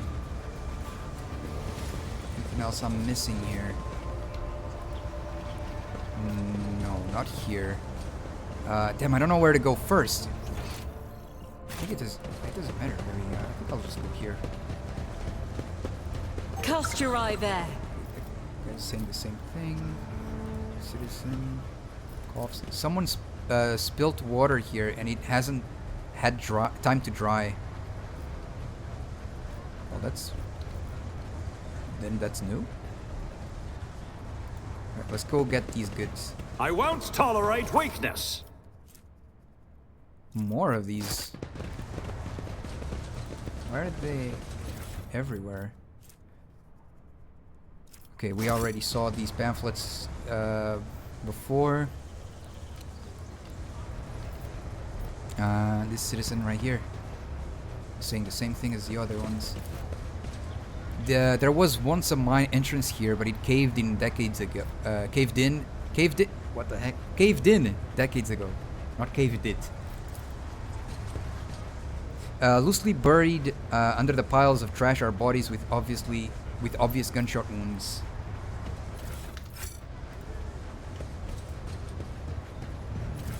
Whoa, the pyromaniac boots. The wearer cannot suffer the burning effects by walking over burning cells. So basically like walking by burning, terrain. The wearer inflicts +3 additional stacks of burning whenever they stand on burning areas. That's crazy. A pair of eyes light up in the darkness. Too big to be human, too intelligent to be an animal. A moment later, the vision vanishes. That's scary. That's really scary. Okay.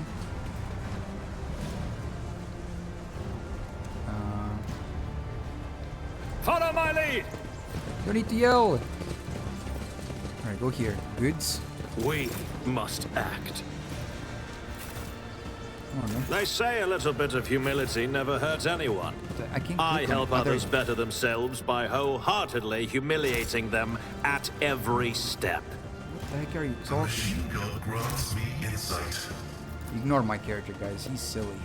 My success The is dead irrefutable are covered in certainty. ulcers and several show traces of repulsive mutations. Alright. There's a vagabond who's dead here, I guess. Oh no, he's coughing. Whoa, mutant's lair. What the It's heck? about time. What about this guy? Okay. So they are all just... Yeah. Activate an elevator. Ooh. To where? This explorer tool is blessed Oh, with to go back up. multifunctionality. Back up here. Ah, I remember seeing this elevator earlier, but we couldn't go through. Ah, we couldn't use it. Okay, now we can. That's good, that's good. What is in here? What is that? I don't even want to know. Judging by the traces of destruction and the corpses all around, many people tried to break through this door. Maybe because they're... Oh, because it says rations and sundries. Yeah, it's exactly what I was thinking too before reading that. I was like, maybe it's because there was food here. Is this what I think it is? There is a groove here in the dust, like someone left tracks behind before hastily covering them. Oh, I thought he was like, you know, someone threw up here or something. You know? Like really aggressively. Oh no. Okay, None shall stand in my way. where is this? The dead are covered. Oh, we saw that. This one. Okay. There we go. Okay, so there's only one place to go now. The mutant's lair. Let's go.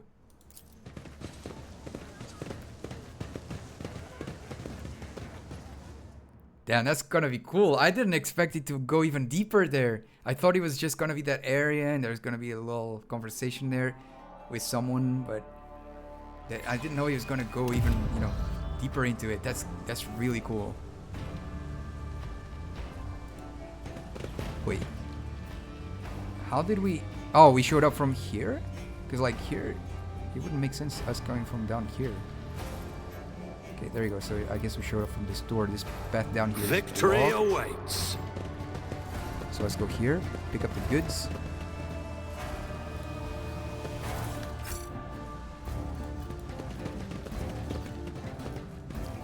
Mutants.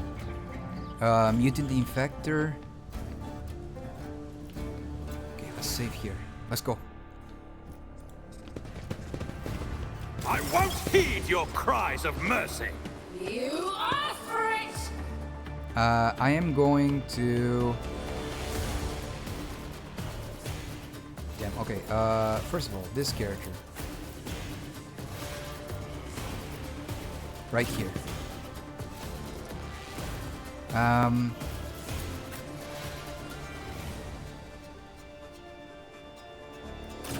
Right here. Pascal can go right here.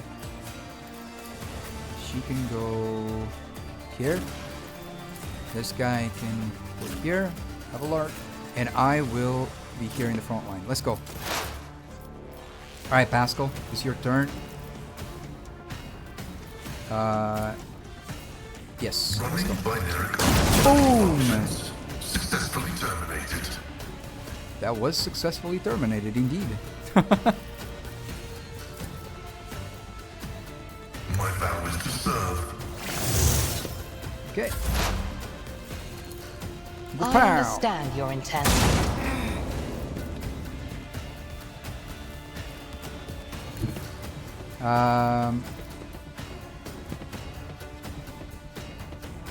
I move swiftly to strike.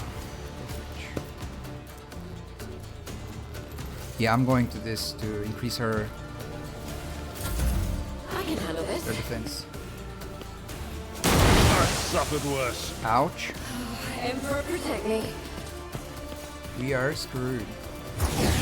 Shadow Quarter's disease. No! If the disease creature gains 3 stacks of the Shadow Quarter disease effect, the abscences on their body will erupt with caustic pus, dealing... Oh! Disgusting!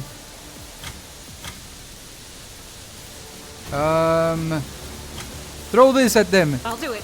Yes, do it. Yeet! Nice! Oh my gosh, I didn't notice my character was way too close. Right, do this. Use your chainsword. Nice! Do this. Power resides in the will of the righteous. And heal everyone as much as you can. Yourself. Blessed be the hand of the healer.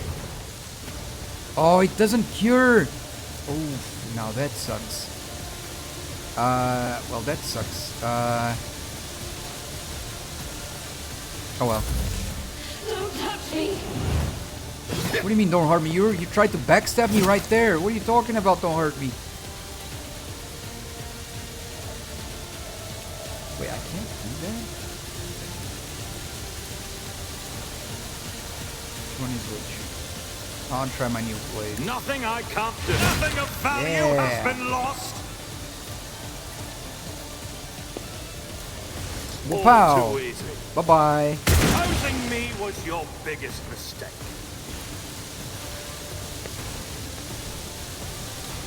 Alright, and I want to use this. Suits my purposes. Hey, Tiffany, how's it going? Thank you for the lurkies. Appreciate it. My ears are ringing. My ears are ringing.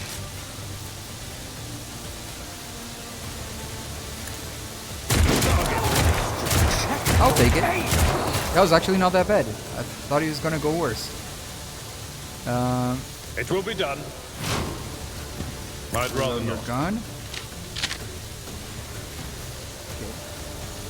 Help me, Lord Captain. I got you. Wait, actually. This one? If I may.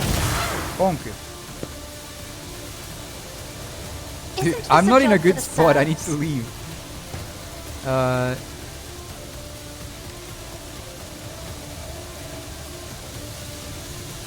Here. Already done. Yikes. There we go. Heal. Her. I am a navigator, not a servitor.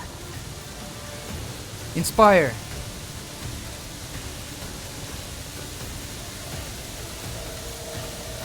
I'm not accustomed to being ordered Take around. her. Press the advantage. Isn't this a job for the serfs? Let's go. Oh! Emperor, protect me. I was afraid of that. Man, they have so much toxin damage. Dude, this is dangerous.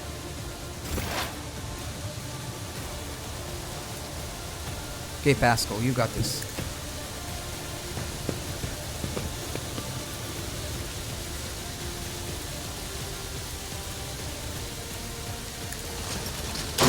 Oh, I missed. No freaking way. Alright, reload, man. Station failed. Okay. Oh, it's 4, not 3. My bad.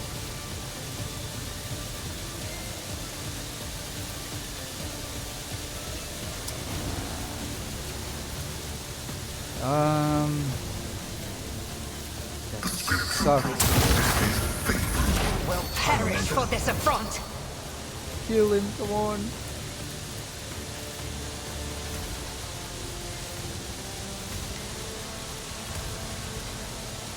This I am one. not your Xenos pet monkey. Yes, If that's a it kill. serves your cause, No!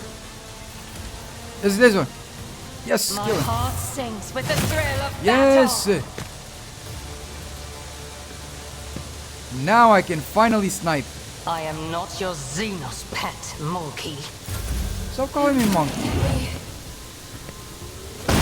Pain and duty go hand in hand. I'm gonna snipe all of you. spread the disease. Don't spread the disease, you weirdo. I'll Boom. do it. Eradicate it. Nice. Good eradication. You know what? I am gonna move out of here. Faith is worthless. I can't. Wait, what? Oh, yeah, I can. As the Emperor commands, I act. Why? Nothing I can't, nothing of value has been lost. And I will move up here. All too easy. I can't. It's okay. Nothing I'll I just do can't this. do. Endure. Momentum. At your beck and call. Damn, I missed.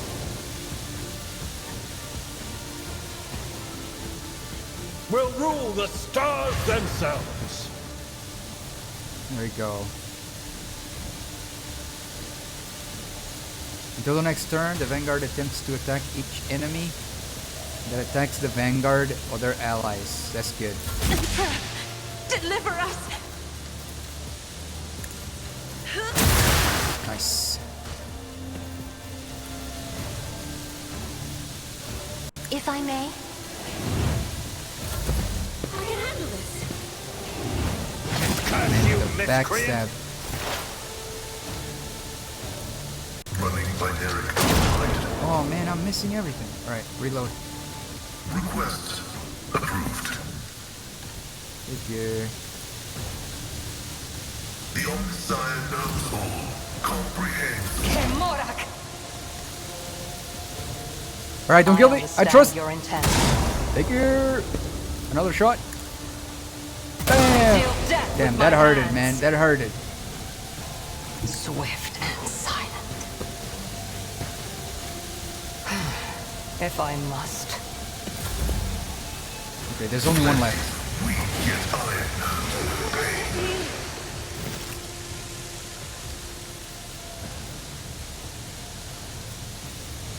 That's too far. I'm gonna skip.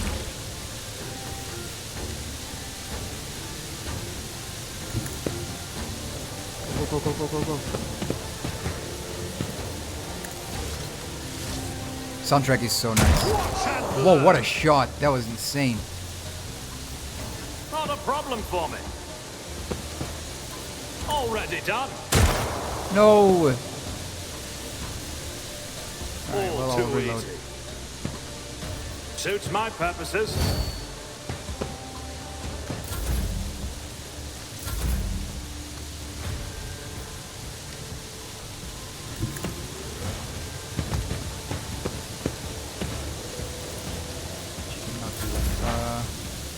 Pascal, you need to get out of there, man. Go back. Advancing.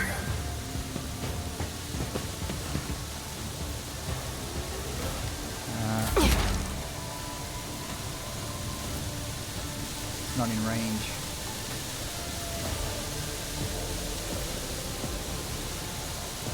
Just designate a target. Don't touch me. He's gonna throw something at me, isn't it? Oh, oh. Yep. There it goes. Yikes, man. Enjoy your luck while you still draw breath. Alright, let's go. Nothing I can't do. Another clean strike. Bye. Finally. Was your biggest Deal with the mistake. mutants or assess the situation. I tried to assess it. They started attacking me. Dude, I don't think I need this. I'll just add it to the cargo. I'm getting so much of that. Of those, what do you call them? Those books. Where do I have those books? Ah, here they are. It's pretty much the same. There we go. It really sucks.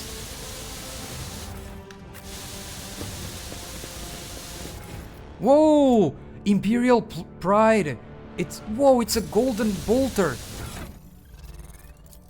Now that's a cool design right there. Whoa!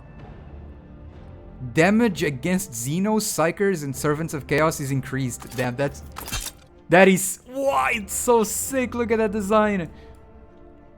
Yeah, I'm definitely using that. That's insane.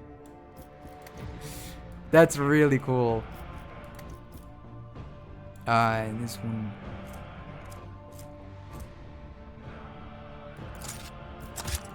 There you go. That looks sick. Alright. Yeah. Pretty cool.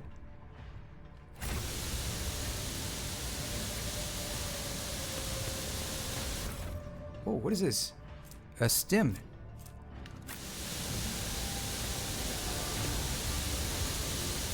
Does this poison go away?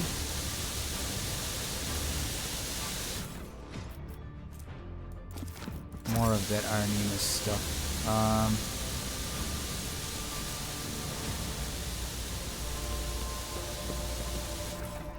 Whoa, heavy leather armor. That is nice. Where is he? Where is he? Where is he? Oh, it's not that strong. I mean, it has armor deflection, which is nice, but it has less dodge penalty. But the one I have actually, it says this carapace grants its wearer +2 to deflection. So it's actually no, yeah. So the one I have is actually better. This carapace grants and 20% armor against fire damage, as well as immunity to burning. Oh. Base armor property plus 10% armor against melee attacks.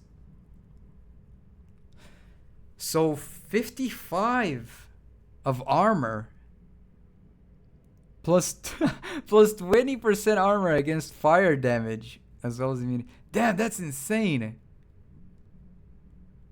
That seems really good. And it's medium instead of... but it has like less dodge. But it seems really good, yeah.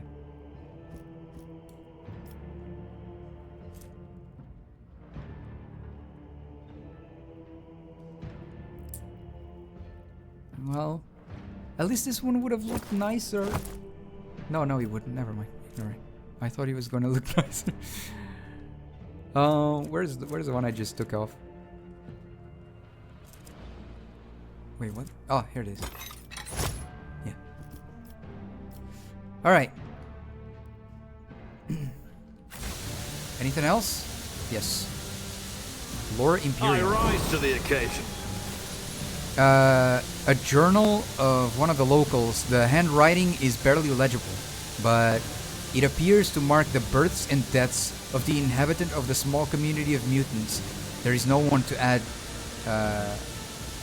the last entry. Dude, I wanted to help them, but it's not like I could do anything. They started attacking me as soon as I showed up.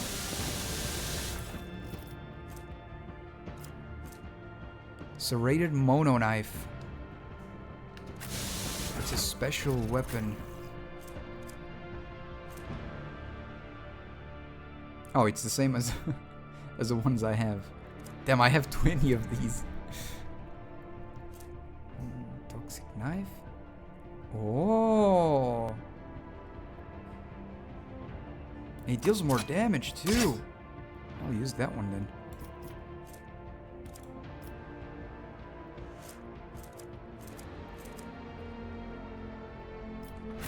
Save. I know I need to level up, but I want to loot first and then we'll do that. More of that.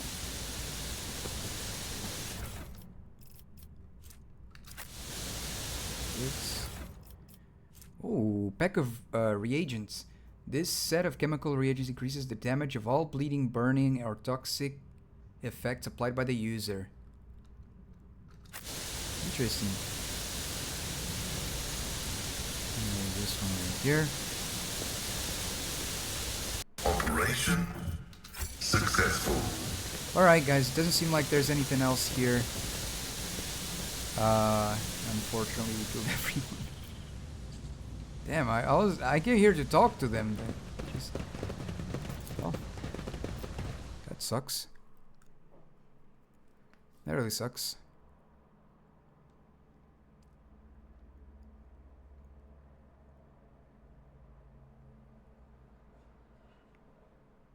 Maybe I was too late?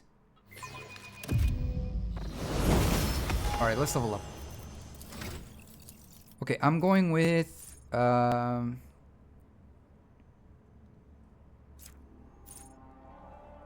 devastating attack.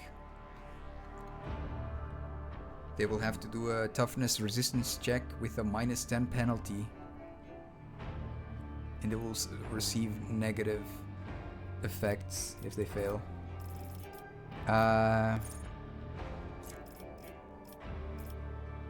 Any time the Commissar grants additional movement points to an allied character, they give +2 movement points more, so 4. No, I needed more ballistic, wasn't it? Athletics. A weapon skill, yeah. Ballistic.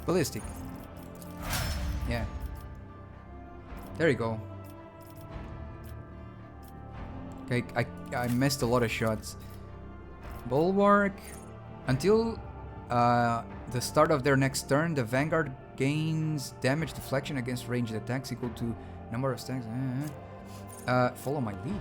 Until the start of their next turn, all allies gain +18 damage and armor penetration against enemies in a 2-cell radius. Whoa, that's really strong. Yeah, no, that's great. Go with that. Toughness of the character, fellowship of the character. Toughness. Alright. This one. Wildfire. That one is great.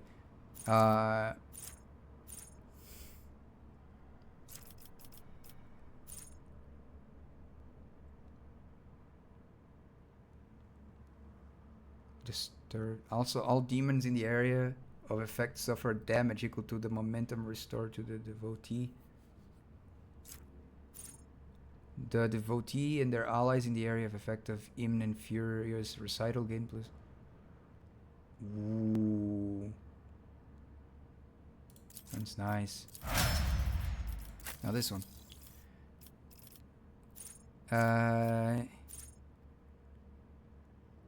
The strategist chooses one of the combat tactics area. For 1 round, all allies within the range gain the ability to move to that area. This movement does not prove attack of opportunity. Stronghold. Oh, armor cannot be overpenetrated. Gain immunity to the prone effect. Ooh, that one is really nice too.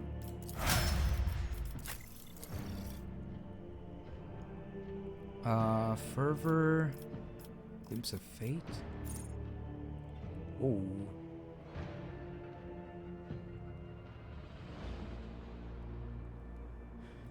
Scourge of the Red Tide. The navigator creates a circle with a 2-cell radius. Every creature that is in it, enters it, or begins their turn in the circle suffers from 7 to 16 damage. The circle remains for 3 rounds. Damn, that's really cool.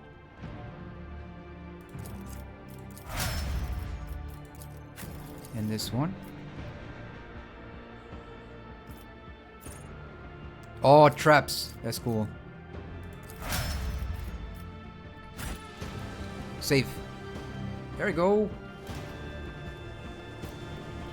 Well, seems like everything's done in this area. Alright. Time to leave.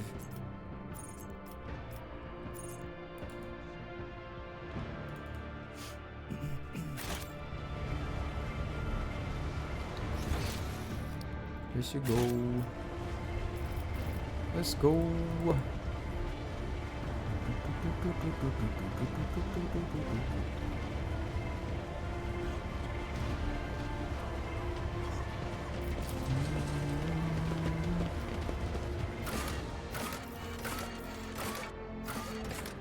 Where is it? It looks like... Why is there something else? Atrium. There you go. That's where my ship is.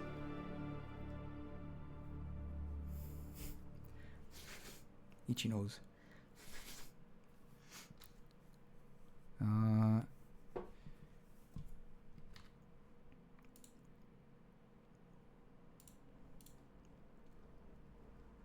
let's see.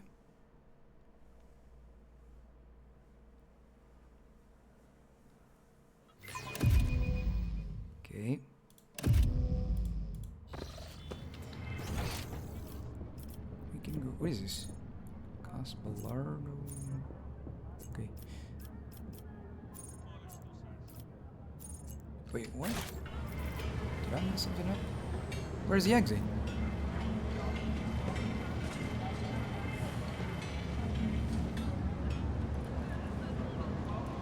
Oh, I think I messed up. Wait, what? Where's the exit?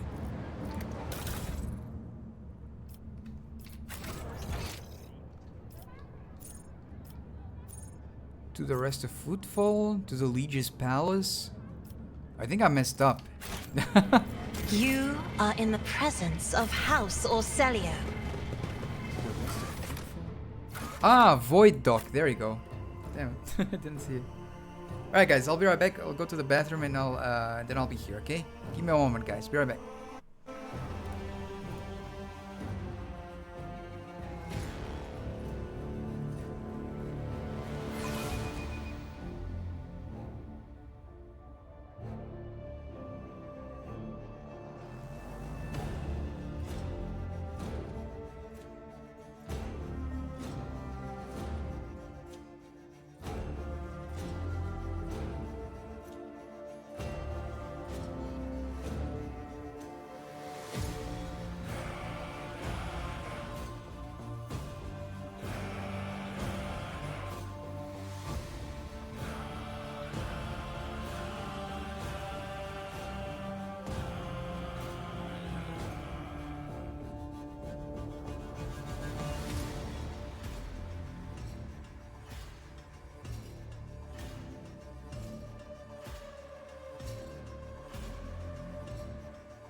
There we go, here I am.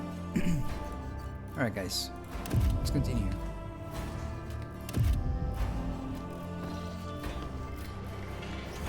Okay, let's go to the voidship. I wonder if these guys will get... Let me go. I wonder if they'll manage to get new equipment from time to time.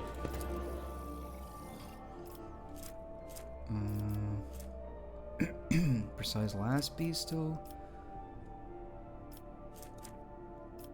Oh, but I'm already here, right? So I can buy these, no? Oh, I need more profit factor.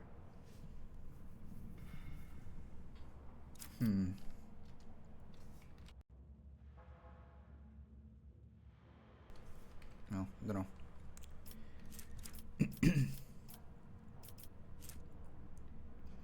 Whenever the wearer uses a non-attacking consumable item, stimulant, medikit, etc., it counts as an attack of a different type than the previous attack for the purpose of versatility.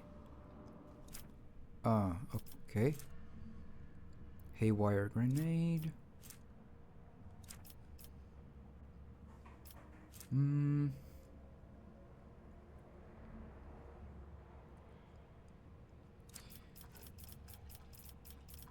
Okay. Well, I guess... Ooh, there's a heavy shield here. Yeah. Alright.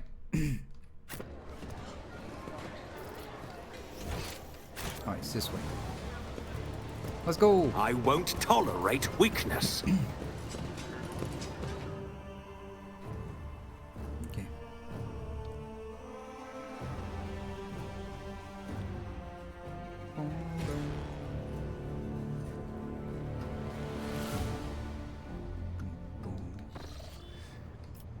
Okay.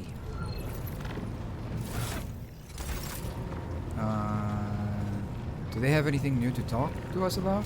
To what do I owe this visit? Okay. No. Abelard. Lord Captain. Lord Captain. Nothing new.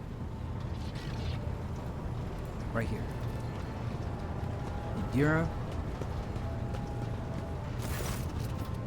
Nope. Is she still here? Oh, she's still...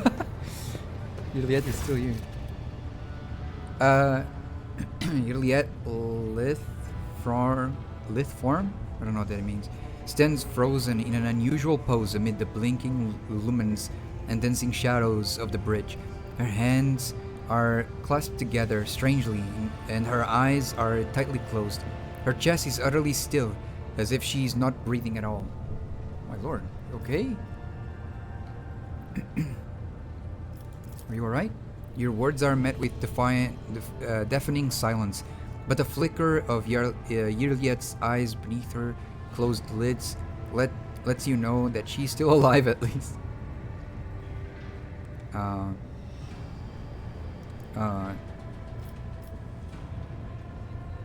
Let's see. It is quiet, ill-considered for an Eldari who abhors attention to be a sister. I'll just wait a while. For the first time, she takes a deep breath in through her nose and barely audible exhales. Her body remains as relaxed as ever, and her eyes are still closed. Your presence does not seem to be in any way distracting for her.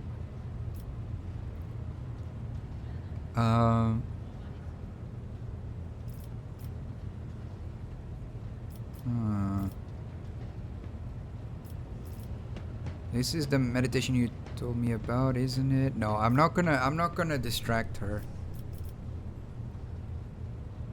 I shall come see you later. Even after you leave, she remains frozen, not a single muscle on her face, nor a single shadow dares to break the stillness. I'm not gonna... Is she still? She's still... Okay, my bad. Bye. I hope you'll be alright. Alright.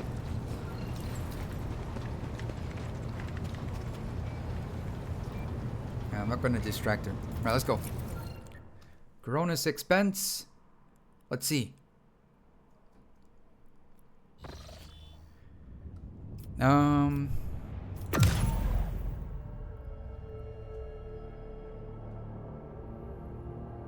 To the Imperium. I want to go there. Let's go. Warp to the Imperium. Lord Captain. Oh no, he's speaking. What was his voice? Lord Captain, Raver on the line. The astropaths are going crazy in their little chamber. They are reporting severe warp disturbances along our intended route. It looks like the maw is completely impassable. I've seen this before, yes, and if you ask me, going in there is not a good idea. For us or any other void ship. So you're saying that not only will I break through the maw to the Imperium, but I will cover myself in glory as the conqueror of the raging warp? Forward! I did not inherit this verse to destroy it in the rolling Imperium. Did not inherit this void ship only to destroy in the Imperium. Let someone else valuable deal with the maw. No, let's go! I'll see to it, Lord Captain. The Emperor protects. Whoa, that's some detailed freaking design. By the grace of the Emperor, I have been... Oh, by the grace of the Emperor, I have been charged with chronicling the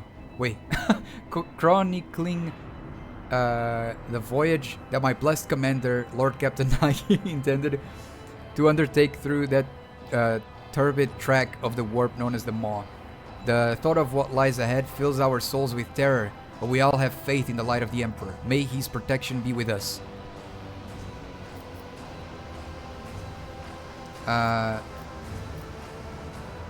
Charted course for expedition. Report from Navigator's Sanctum. Lord Captain, we have locked onto the blessed light of the Astronomicon and are ready to make our first warp jump to the Hermitage. Or something like that. Once in the Void Station's orbit, we will carry our maintenance liturgies and, with luck, exchange information with other trade void ships there that are using the region as a rendezvous point. The second warp jump will be made to the witch-cursed world, a foul and lifeless planet, at which point we will assess the state of the vessel. A third warp jump is planned to Port Wonder, where the Protector willing, we will reach the vast expanse of the Imperium and will abide there in safety. Message from Astropathic Wire. Lord Captain, we once again draw your attention to the fact that the warp region of the Maw is more turbulent than usual. The Diviner's vigil portends death for us, and much worse besides. This is not our first decade perceiving the void, and we have seen terrible storms, but none like this. We beseech you, please have mercy on us. If that be to your will, we stand ready to serve till the end.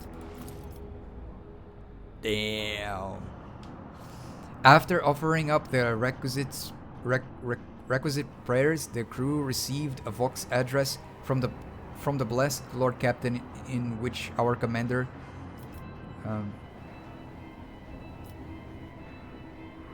I give the jump. Let's go. We made it into the Hermitage, an outcome made possibly solely by the Emperor's mercy. We succeeded. The ship has been chewed up by the ravenous Imperium, and madness has taken root across our deck and stalks among us, staring up in the eyes.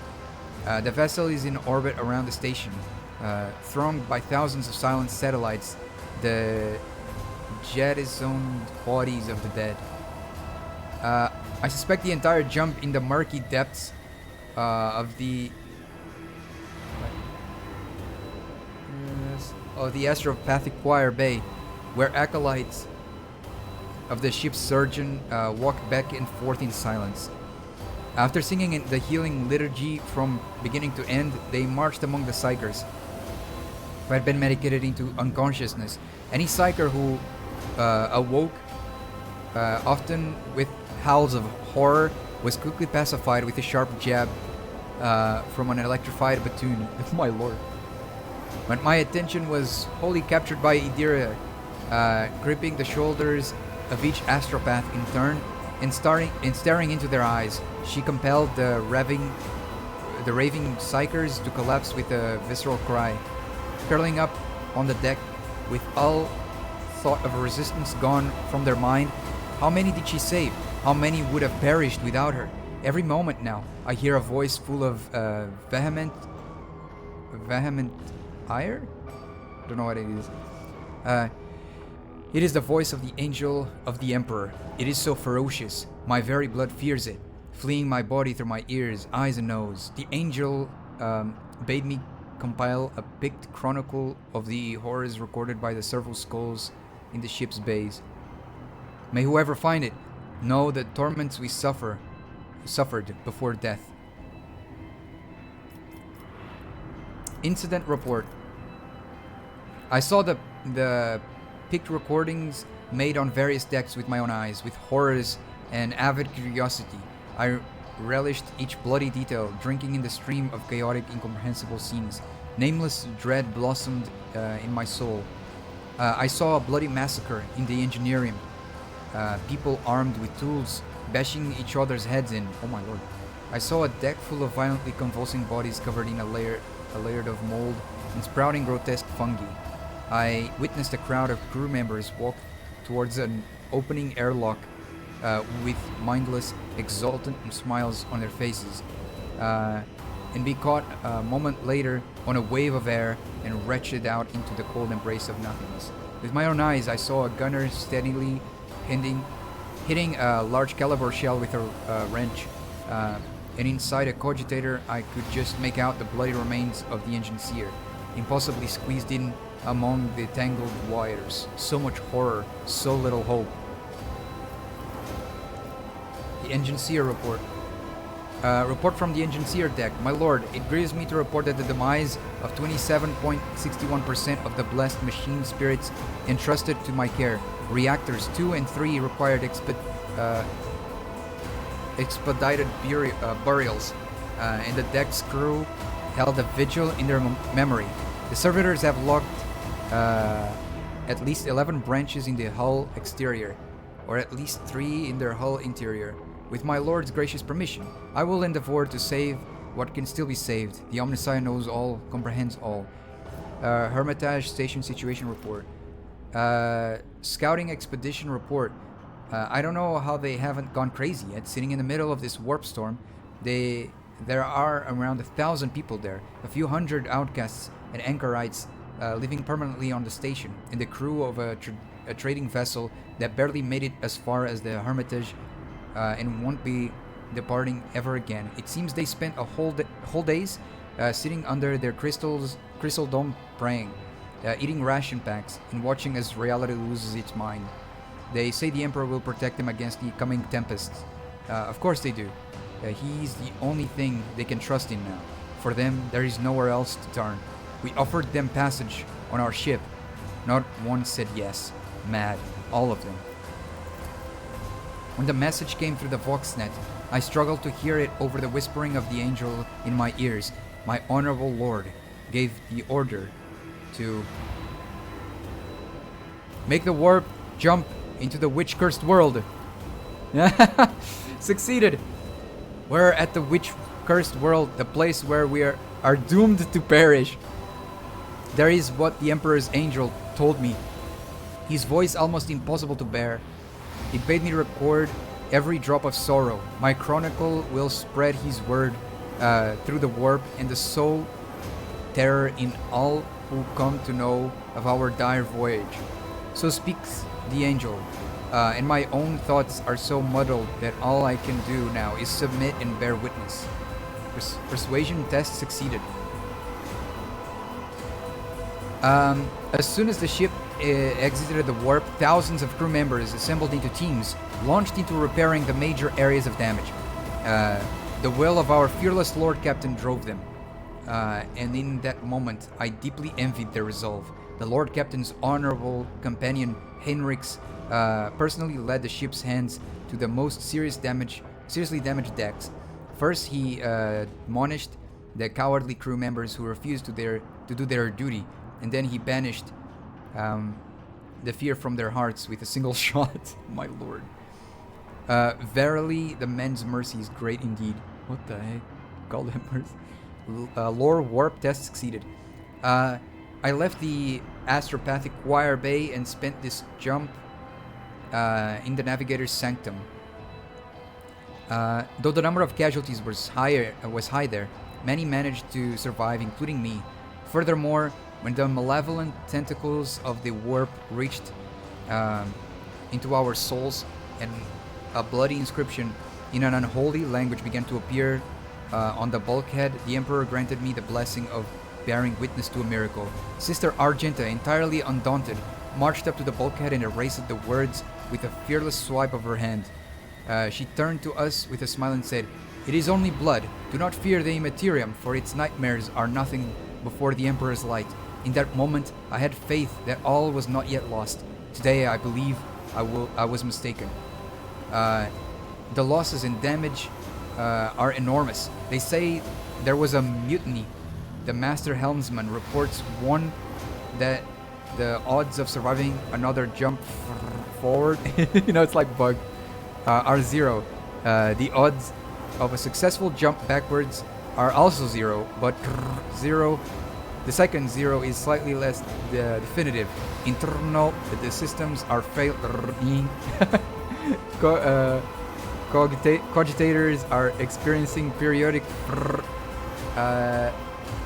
stop it what? Stop it, I'm afraid. Oh, Jur's failure. Oh my gosh. Which cursed world situation report? Engine Seer Avler's report from August Station 12. We must not make planetfall. I know what I say, and no, we must not set down on that planet. It is not because the wind could tear the hull of the landing shuttle in the blink of an eye, or because the temperature on the surface fluctuate between red-hot plasma and absolute 0. No, it's because the planets do not have faces. But this one did. A vast face of jagged plateaus, eyes of fiery tornadoes, and a mouth made from a crater half a continent across. And I saw that face smiling at me. It saw me. It saw all of us. We must not make planetfall. Emperor, have mercy on us. Addendum. Engine Seer Avlir was executed 4 hours after submitting this report for fermenting panic among the crew. Incident report. My lord. The Pict Chronicle reported by the eyes of the several skulls made my heart stutter. In horror, I watched as a crew member, who seemed perfectly healthy, struggle against the shackles pinning him to an operating table. And a group of doctors, whispering excitedly among themselves, drew out their steel surgical instruments and eagerly began cutting into his flesh. I cried out as I watched the engine seers burning holy incense and chanting the prayers to awaken the plasma generator's machine spirit. A young acolyte, his heart wavering, accidentally disrupted the liturgy, releasing the motive force into the power circuit before it was time, and my poor eyes were blinded by the white light of the explosion. After that, I was silent, for that was the only way I could continue to watch. Technomats in dirty coveralls reverentially poured chalices of blood onto the base of a macabre tree. A weapon pointed upwards, its supports outspread like branches. And hanging from them, like ripe fruit, were the bodies of the base officers. After tossing aside his discharged lasgun, a priest brought his fingers to his bleeding ears and then daubed these crimson words on the bulkhead. Don't listen to him. He is no angel. Who was he talking to? Me? Scarlet roses, their buds bleeding, were growing through the bulkheads, which were covered with patches of rot. Crew members in black uniforms incinerated them with flamethrowers, weeping black tears and roaring with maniacal laughter. A string of people silently entered an airlock, above which was written Angar C-11-2, and were lost to the darkness. As the deputy cargo artifacts, I know that ship's layout well. There has never been an Angar C-11-2. Oh no! The unknown has touched our vessel. It has taken root in it, and now we're all in the clutches of the Imperium. Navigational forecast. Report from Navigator Sanctum. Lord Captain, the crew of the Navigator Sanctum have virtually lost the light of the Astronomicon. Our only hope is to retrace our troops, both in our thoughts and in our pain. Save us, or lead us to our deaths. We will follow you no matter what. Report from ship's confessor. Okay, masters. Report. Stop. The rousing speech from the Lord Captain, which was broadcast over the Vox system, inspired the crew, who promptly broke into teams to repair the primary systems. The volunteers all departed. Were later lauded in prayer. Continue. Over the static and the howling of the unholy warp spirits that had infiltrated our Vox system, we heard the voices of our Lord Captain, who ordered us.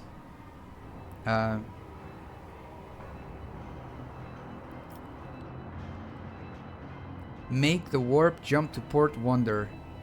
Prepare to make a warp jump back to Hermitage. No, Port Wonder.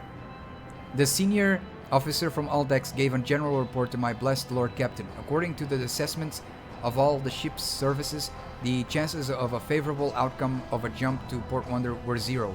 On behalf of the entire crew, they declared that serving under our glorious commander had been an honor, and if it was his will, they were ready to forge onward and meet their deaths. Glory to House von Valencius and its valiant servants.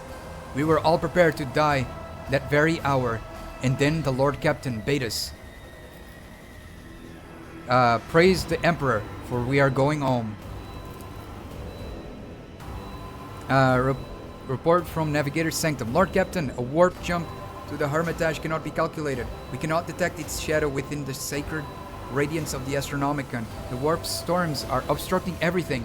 We think our only chance is to make a longer jump to Footfall. Our chances of survival are low, but not non-existent. Emperor preserve us.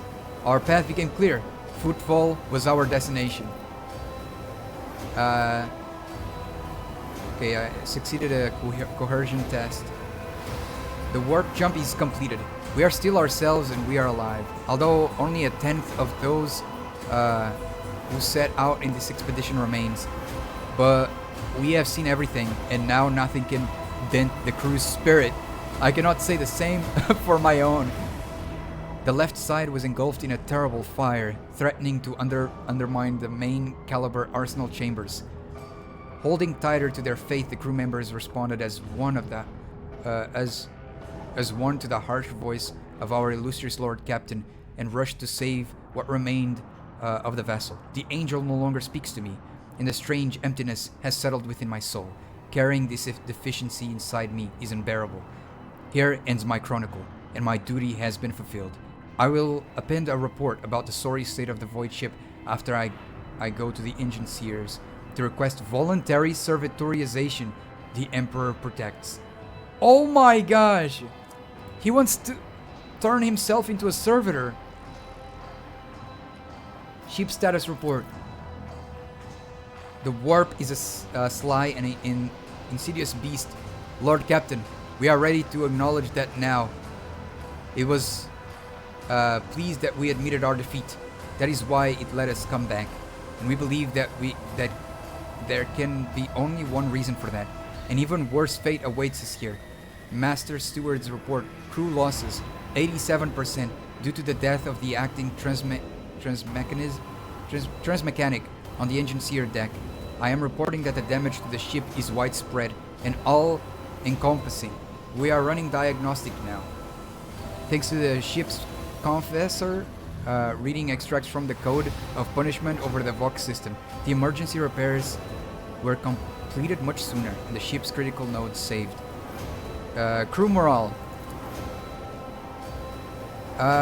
We are voidsmen. We are voidsmen, sir. We know we will die long before we ever get the chance to soil ourselves in our sickbed. We know our trade.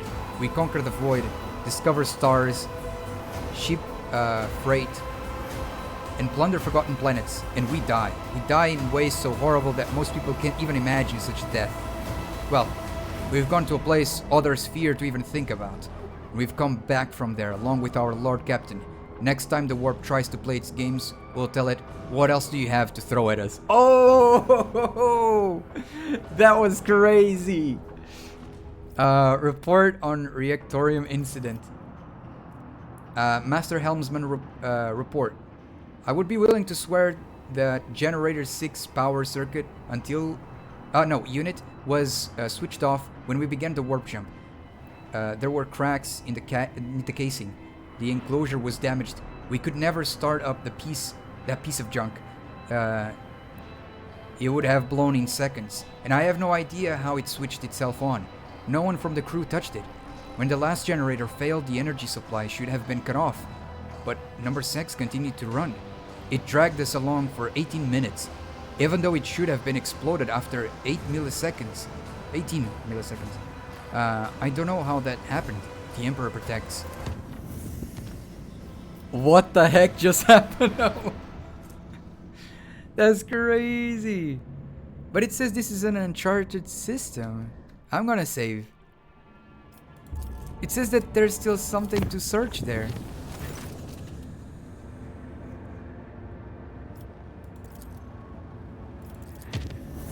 So it's not for us to go there yet, apparently. But hey, at least we beat that. That was insane. We lost a lot of people, to be honest. Oh man.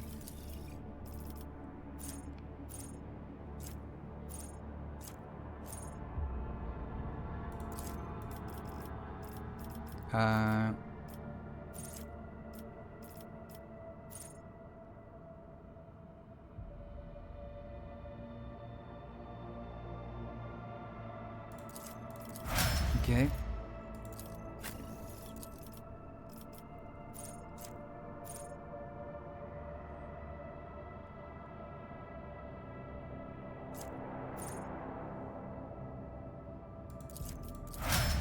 All right.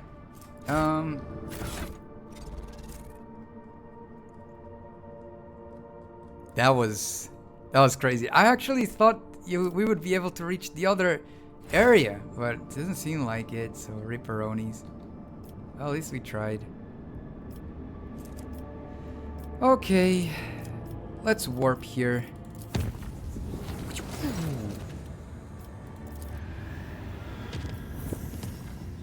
Visit.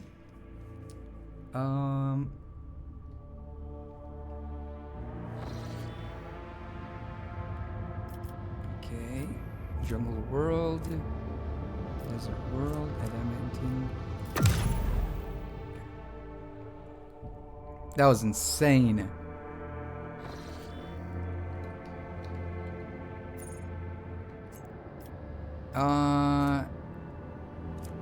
Well, how do I make another one?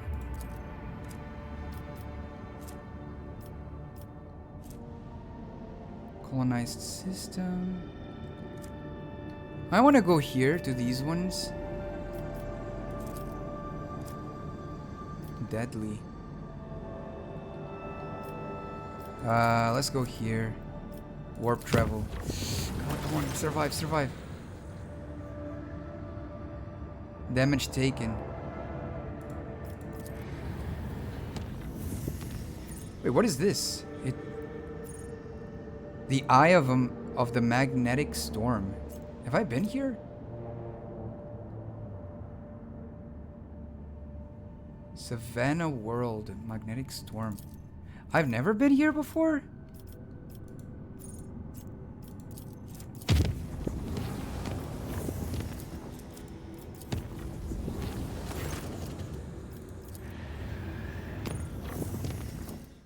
I think I have. I mean, probably not to that thing. Desert world. Savannah world. Let's go. Already explored, but there's some point of interest. The magnetic storm raging above the planet blurs the gaze of augur arrays. Only truly powerful diviner machines may see through the currents of magnetic fluctuations in their blessed vigil and discover the mysteries of this emperor-forsaken planet. The rogue trader has decided to leave this unwelcoming world. Maybe he will return here one day. Oh, that's why. So, okay, I need to repair my ship. There you go. We took a ton of damage.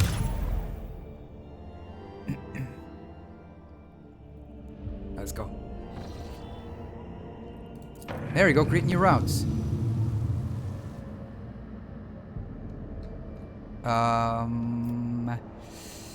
So I can't go here, but I can go here. Right? I'll go. What? I can't walk. Oh, warp here. Okay. Foulstone Colony. Colony event. An important event has occurred in one of your protectorate colonies, which calls for the rogue trader's personal attention. You can visit the colony and complete the event at any time. You can find out more information about all current events demanding your involvement. I bring woeful news, Lord Captain. Prelate Heratarchius of the Order of the Hammer has passed away. Immediately after the launch of the orbital Voxspire, he entered the halls of recording and, having sat on the command throne, was granted a vision. For over 3 days, Prelate Hectarchius preached about Saint Cognatius being reincarnated in a body made from the saint's own holy relics. This spiritual feat depleted Prelate Hectarchius' strength, and he peacefully departed for the Emperor's throne shortly after the sermon's conclusion.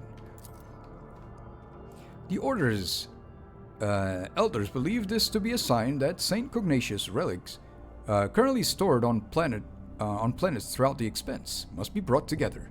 The Order is preparing for an election of a new prelate, under whose guidance it will undertake this holy mission. The majority of the votes are divided between Prioress Lugnalia, well known for her fervor, and the merciful Celerare Tychon. The minority of the Order sees the Oikonomos Nigmas, a humble and reasonable man, as their prelate. I wish to know more about these candidates. Prioress Lugnalia was converted by Hectarchus on one of the heathen worlds. She then served as his bodyguard for many years and eventually became the protector of the Order's reliquary and the leader of its military branch. As for Brother Tychon, he is an aristocrat by birth. He had an excellent education and could have lived in luxury had he not renounced secular life for the sake of his ascetic vows. He is intelligent, thoughtful, well-read, and, most importantly, genuinely merciful. Yeah, merciful. I know what kind of mercy do you guys give. One bullet to the head type of mercy. Few things can be said about the Oikonomos Nigmas. He has never been famous for his prowess in battle or his sermons, but the monastery has never wanted for anything on his watch. He is a most reasonable and unobtrusive individual. What will my companions say? I have sympathy for Prioress Lugnalia. Let her meet with Reverend Hieronymus on footfall. Should he accept her as a worthy leader, we ought to support her. A careful and sensible Oikonomos sounds like a safer bet to me than a fanatic or a clever aristocrat. The voices say that he has a few paltry secrets, and knowledge of those secrets guarantees us his loyalty. Brother Tychon, he and I have met back when he was called Tychon Drivestem. He wasn't he wasn't a monk back then. He was a grandson and heir to Urbent, governor of Dergonis, an honorable young man with a spark in his eyes. His ascension would mean much to the drive stems.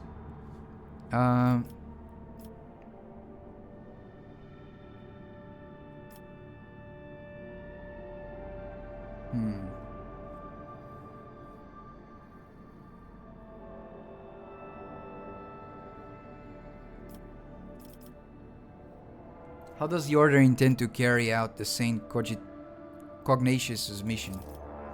The Conclave aims to procure all the relics that once belonged to the Saint, all that can possibly be procured.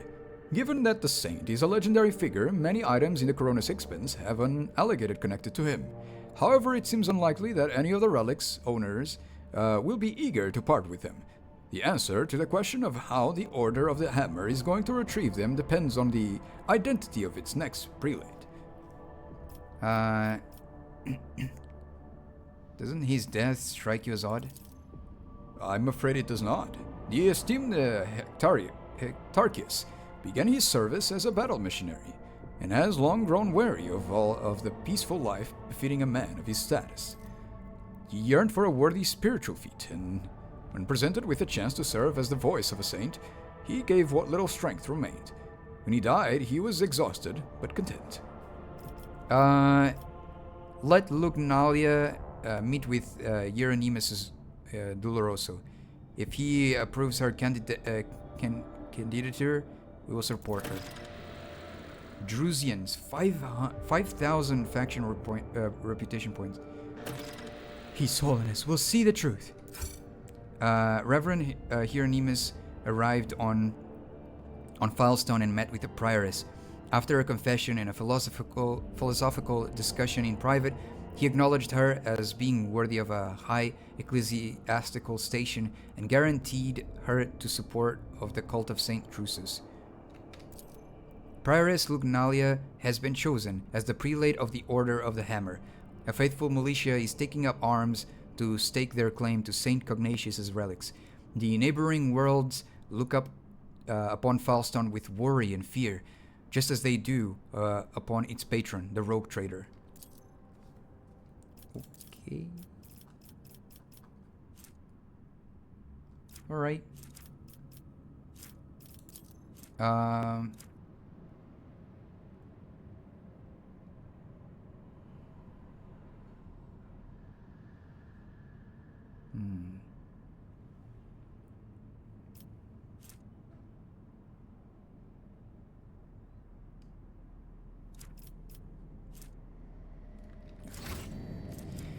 Save here. Damn, that's gonna be a big jump right there. Or here, actually. Oh, I can't. Oh, because I need to go to this one first. Well, I guess I'll go here then. Or Celio Prophecy. Ooh. Let's go. Big warp. Here we go. Visit.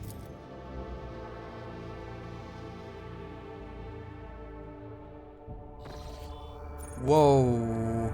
Hostile object signature. Space dust. Also known as space fart. Alright, let's go. This one here. That's a disgusting... What in the Nurgle planet is that? It's a feral world. Flood victims. Oh no. It appears that a large voidship recently dumped a huge load of junk and faulty parts from orbit. The debris that did not burn up in the atmosphere is now blocking the flow of mighty river.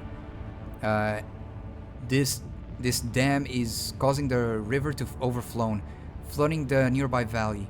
A herd of large hoofen rodents has gathered along the riverbanks. If the animals lose their usual habitat, they are doomed.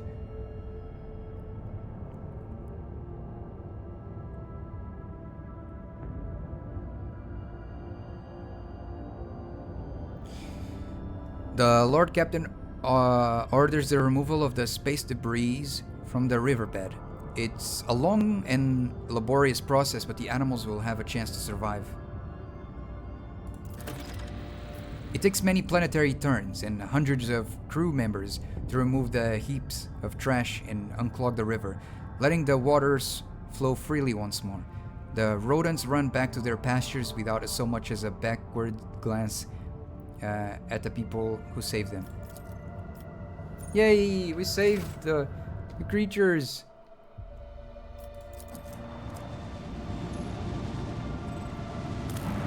What the heck is this planet? It's a dead planet, isn't it? Yeah. Alright, let's go. Last one.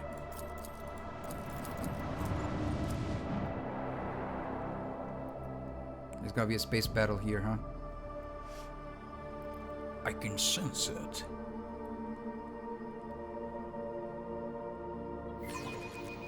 Okay, here we go.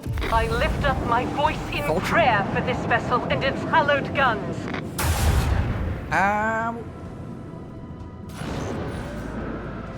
Okay.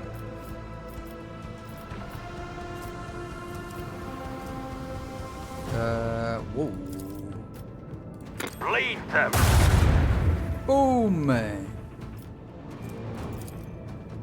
I'm gonna send my torpedoes. Torpedoes locked.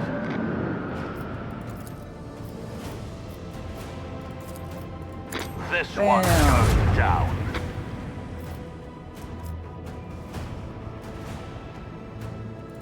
The time has come. Zoom.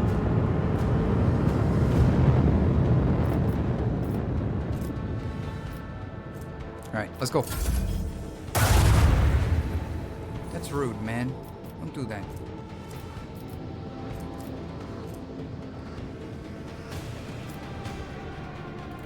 Set the course. Gotta go here.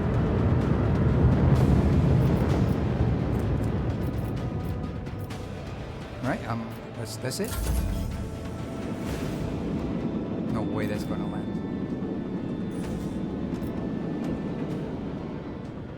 Self-destruct rounds.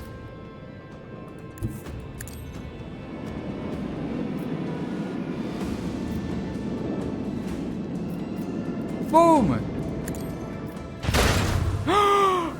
No! Oh, no, we did it. There you go.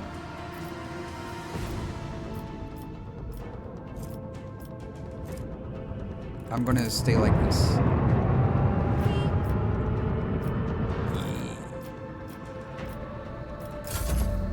Oh, I must reach. Okay. Here.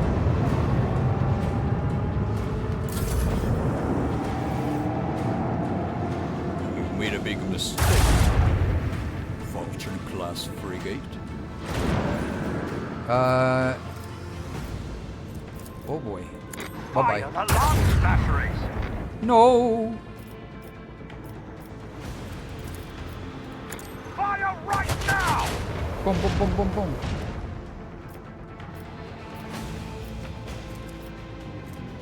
Dude, I can't do anything else. Now this sucks. The time has come.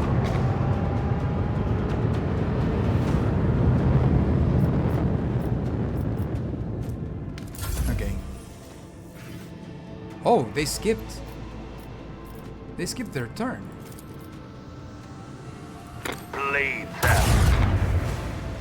That was a ton of damage.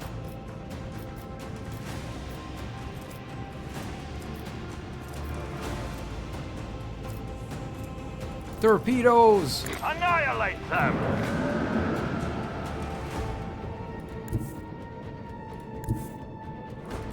Lay in the course.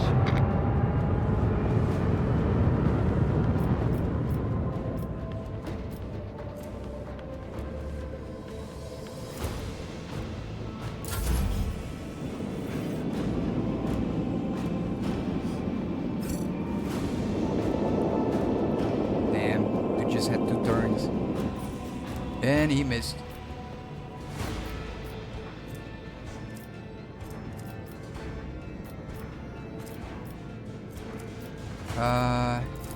This one. Fire the launch batteries.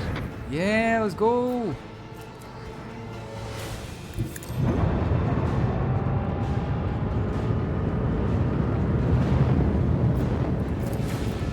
one's going down. Nice.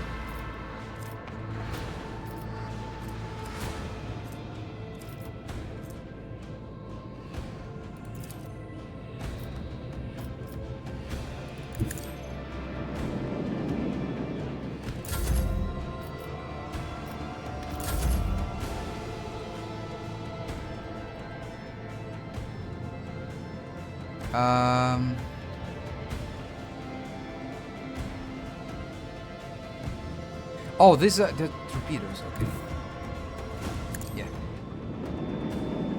Boom! Oh my god! I'll mention this triumph in my That was memoirs. insane. Upgrade. Hey, nice. We did it, guys. Let's go. Focused effort. Allows the use of both abilities of one selected post for one turn. Where is this? Shadow jump. The flagship makes a shallow warp jump into a forward direction. Overload the enemy's shields, redistributing them with the weakest side facing the flagship. Oh, that's so smart. Strafe. Fires up its maneuvering thrusters and slides a short distance to the side. That's super smart. Okay, expeditions reload. That were fired during the acceleration phase. The flagship augurs scan an enemy ship to highlight its weak points. All damage dealt to a weak point is increased by 30%. Ooh, that one's great. Reinforced shields.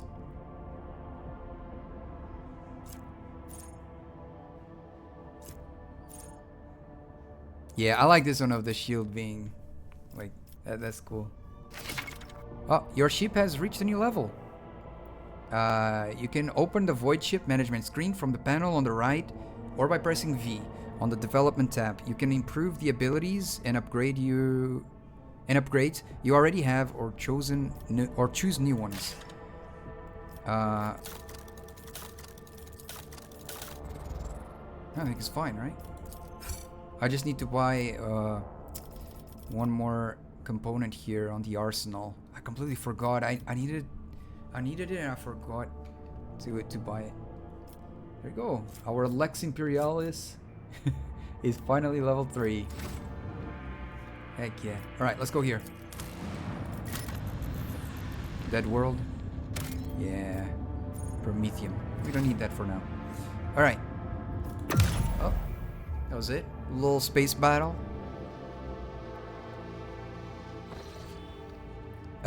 Save. And now we can explore this area. The Agatha Archides, Pillars of Veridis, or Veridis, I don't know. 100 Dreams Crossroads. We go like this, like trrr. Going here first. Oh, there's another one. Man, how many places can we go to?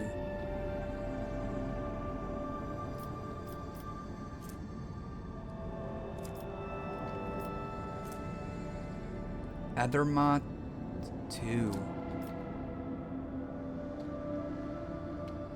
Should we go there? We go there, guys. We go there. We go there. Do this. Warp. Warp. Alright, during the warp voyage, the Navigator Sanctum reported that there are warp reefs right on the ship's course. The fragments of the Sea of Souls, given material form. The Navigator may either steer the ship past the dangerous region or risk approaching the racked formation to gain valuable insight. Steer it past the vessel.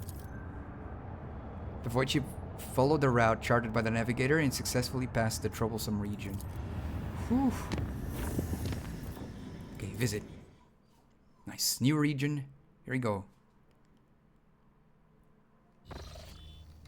Whoa, there's so much debris in this. Oh my gosh, this planet is like darkness.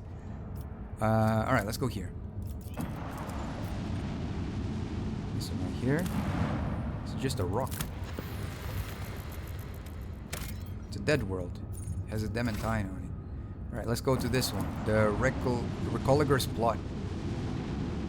Seems like an ally, this one. Or not, don't know. Because usually the evil ones have a red thing, no? I don't know, I forgot. A ship that once traveled the galaxy is now suspended in the silent void, like the gnawed carcass of a giant monster. When the rogue trader's void ship approaches, the Vox Master reports an incoming message. A colony of the Imperium subjects have made their home in the bowels of the ship. They welcome the Lord Captain. Oh! Okay!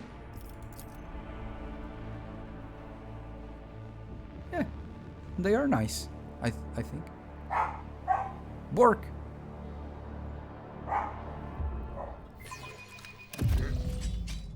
Alright, let's save. Alright. Oh. Welcome, your lordiness. Please come right in. Okay. This nameplate. I did fine. Do these monkey truly spend their brief lives digging through refuse? Why do they not choose another path? Find another self? These people are humble at heart and diligent in their work, as all true children of the Imperium ought to be. Okay, the planet reads, Lithano's Pride. The name Lithano surfaces in your mind, the history of a family from the Koronus Expanse, who invested all they had in a family ship. The ship perished in the warp on its maiden voyage. The Lithano line never recovered from this crushing blow. Damn. That's crazy. Okay, then, let's go here.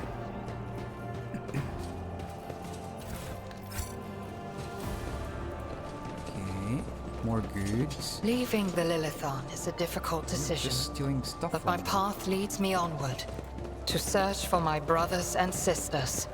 I will make any sacrifice to find them. Okay. In the event that the sacrifice scenario is executed successfully, your body will not perish without purpose, but will be subject to sacred dissection. Rejoice! Yikes. A working area where fragments of the ship are dismantled in search of scraps of valuable materials or parts. Dump site of cut pieces of metal and other materials, probably from clearing out a path deeper into the ship. It's about time. Oh. Hello. Retta, a tired-looking woman of indeterminate age, clad in work clothes, breaks off. What do you mean indeterminate age? Oh. Breaks off from her task to greet you. She freezes momentarily, clearly unsure how to address you, then says simply, "Your Lordship, please excuse me, I don't really know your name. Welcome to our little colony. May the light of the Emperor be with you and with us. My name is Retta, Machismova. I'm in charge here." Machismova. This is like very Slavic sounding name, no? Machismova? Don't know. Maybe I'm wrong. What is this place? Yeah, maybe I should give her like a Slavic accent or something. We just call ourselves... I don't know how to do it. It's difficult as heck. Just call ourselves Retta's crew, and this place is Retta's camp. That's it. We're colleagues, scavengers, in common terms. She does not speak She does not speak the word scavengers with any kind of disdain. On the contrary, there is dignity in her voice, the kind with which one would announce their affiliation with a respected guild or family. Tossing a glance at Pascal, she grimly adds, "And our work is all legal, even though your brethren have no liking for us." Pascal stares dispassionately at her with a hint of disgust. Evidently, he has not even considered the possibility that replying to this creature's words could be anything other than heresy.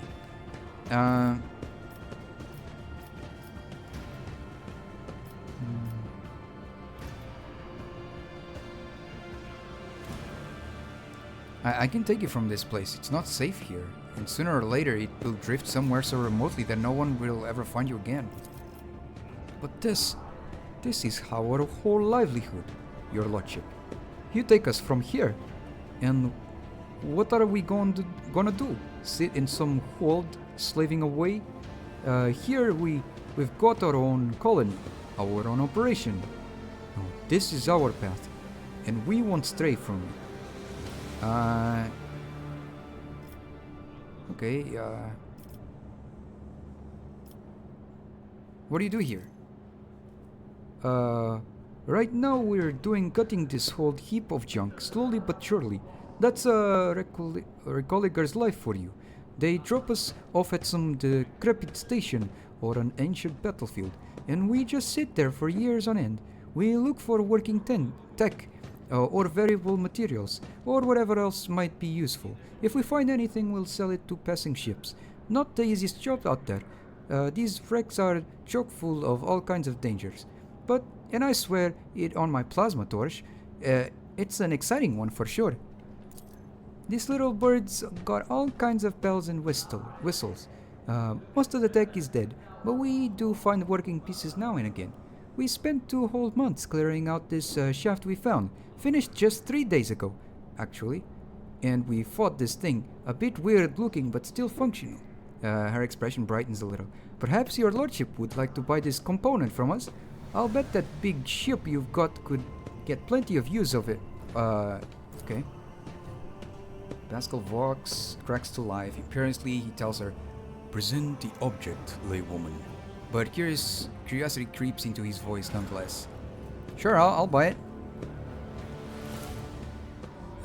Magnus Glass rechargeable battery. Well, isn't this something? The Emperor himself must have smiled upon us. She makes a triumphant gesture. I mean, thank you, your lordship. You'll be pleased with the results. Her mood visibly improves. You know, your lordship, it's kind of embarrassing to offer you this, but over at that corner there, we keep things we don't rightly understand or can't really use. You could send some of your people to check out if you'd like. Clearly you know more about this stuff than us. You might find something useful. Okay. I see? No, I see. Because I saw ship here. I see.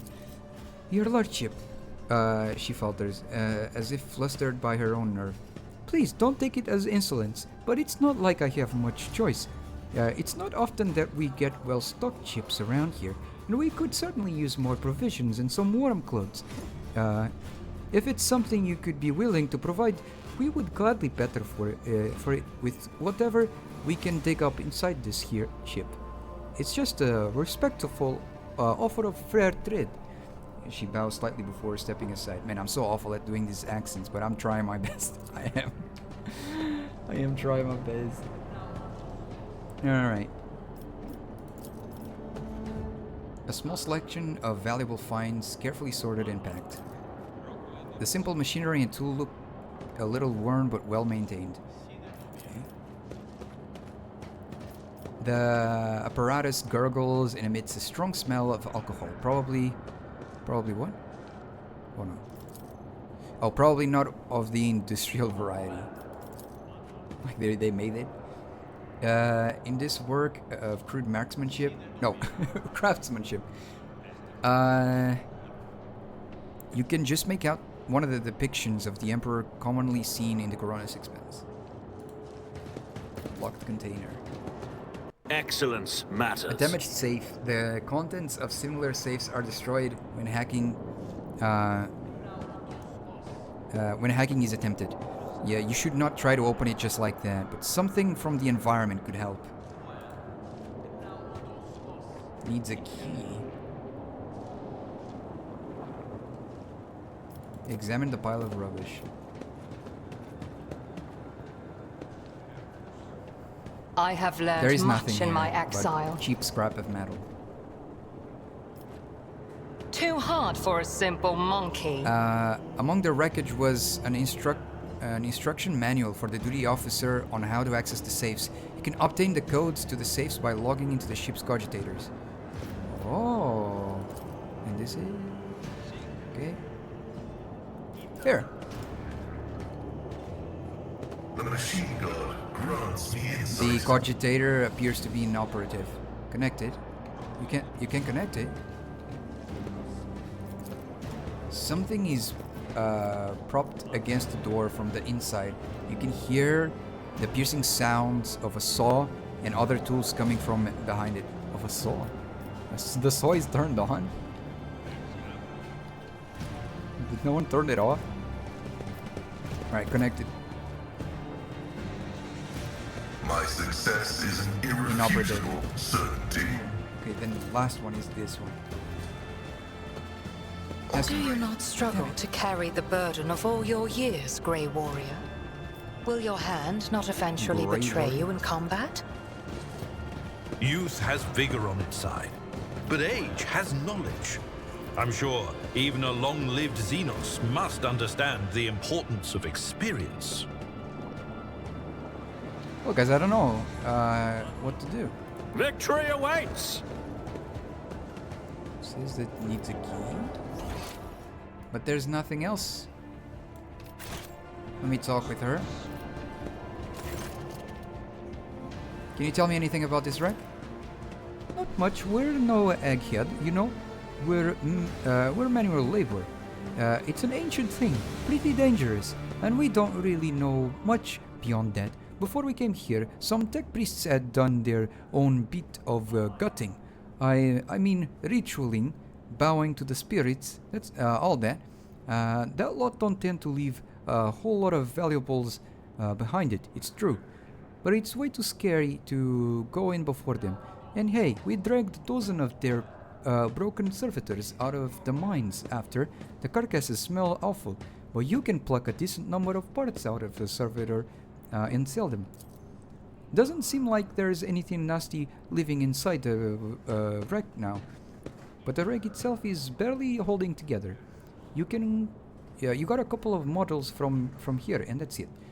You won't take another step without fearing that a broken reactor might cook you alive, or a whole module might depressurize. Well, it's nothing we haven't handled before, so we're having a poke at it. But we don't have a clue what this ship is or who it belonged. You've got your own ship? No, not even close. A luxury like that. You could count the Recolligers, who got their own ship on one hand. An old worker's hand that got sucked into machinery 3 times and slashed by a plasma cutter twice. We fly with whoever, mostly just taking our chances. Sometimes we hitch a ride on the promise that we'll pay with what we'll find later. Oftentimes we find some other means. Risky business, obviously. 5 or so years back, a crew got dropped off at an abandoned station, but something wasn't right with the life support system. The ship came back to pick them up 2 years later and found nothing but bodies. And about 15 years ago, back before I had my first little one, a ship took 3 crews to locations and ran into pirates on the way back. The ship got out on expeditions for years at a time, so it was ages before anyone realized they were missing, and it was even longer before they remembered the scavengers. Plus, it took some time to find a ship that could check on them and pick them up. Long story short, all three crews had bought it. Yep. Okay. Yeah, it doesn't seem like anything is gonna work. What can we do? I'll lay claim to the stars. I guess I'll do this. No. Doesn't seem like there's anything else.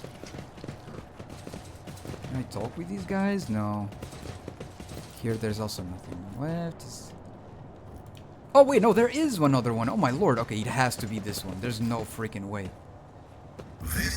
Okay, the cogitator is off but appears intact. You can try to power it from a local something. Alright, connect. My success is an Find the code. certainty. Operation. You successfully logged in with Successful. off-duty officer credentials and obtained the code to the old safe. Sick, let's go. Right.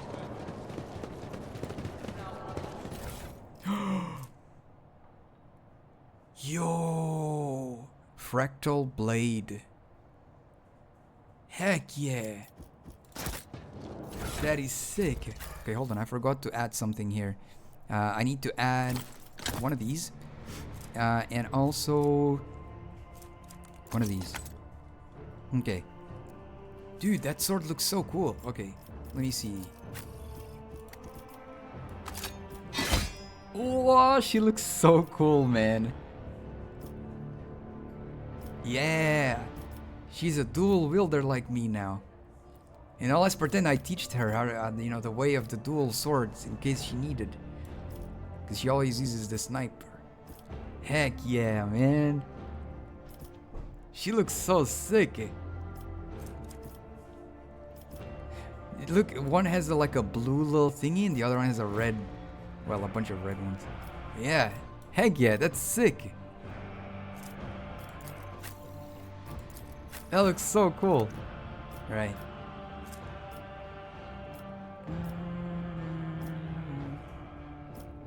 Yeah, pretty cool, man, pretty cool.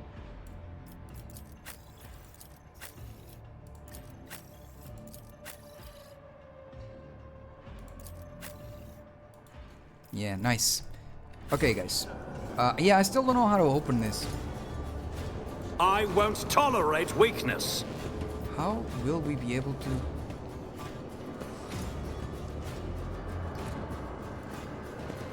Is there something I can do?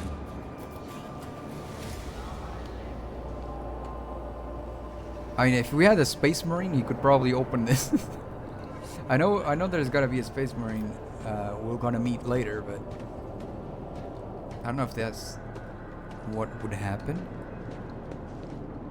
Don't know if that's what like would happen if we had him here, or if nothing would have happened. I don't understand. What do we do? What do we do here?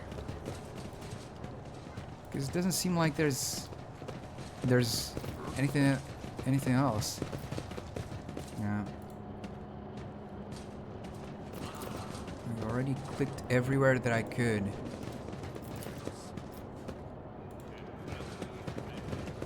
None of these people seem to be characters that you can talk to. Yeah. It's about time. You take pride in your trade, I see. Sure do. It takes skill and luck and a good heart. No, and a good head on your shoulders. We risk our lives every day, crawling on top of these old buckets. If something goes wrong, we die. But by the scores sometimes. One moment we're there, the next we're gone. Kind of like worker hands. But you know what, your lordship? Our job also has something, how should I put it, poetic about it. Hope you don't judge me too harshly and don't take it as insolent, but some people, even big people like you, think too highly of themselves. Let's say your ship hops into the warp someday and doesn't hop out of it in time. And around 1,000 years later, another gull like myself who needs to feed her 3 ankle biters somehow. It's like ankle biters, so it's a cute way of calling her kids or something. Will be riffling through its remains, looking for anything good. That's just the nature of things. Each of us comes and goes, but the way the world works stays the same. We all have our lot in life, and mine is just as good as any other. Iliad says, "You are amusing, little monkey.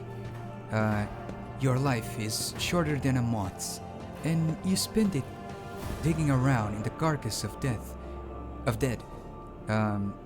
malevolent metal. But you speak of eternity in the stars. I like that. It is like seeing starlight reflected in a puddle."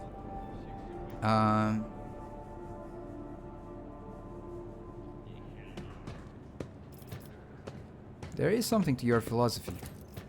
It's what my gramps taught me. He was a recolleaguer and a foreman too. He had some fancy schmancy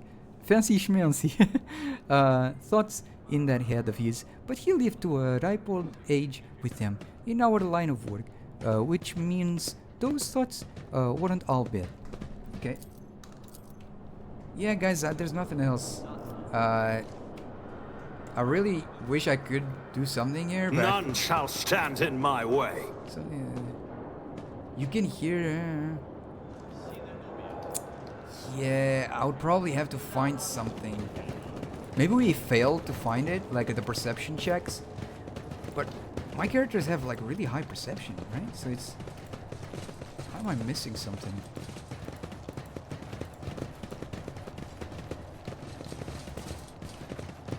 Maybe I missed a perception check somewhere. Yeah. Oh well. Return to the void ship. At least we got a cool sword. That was sick. An Eldari sword there. What about here? What is this planet?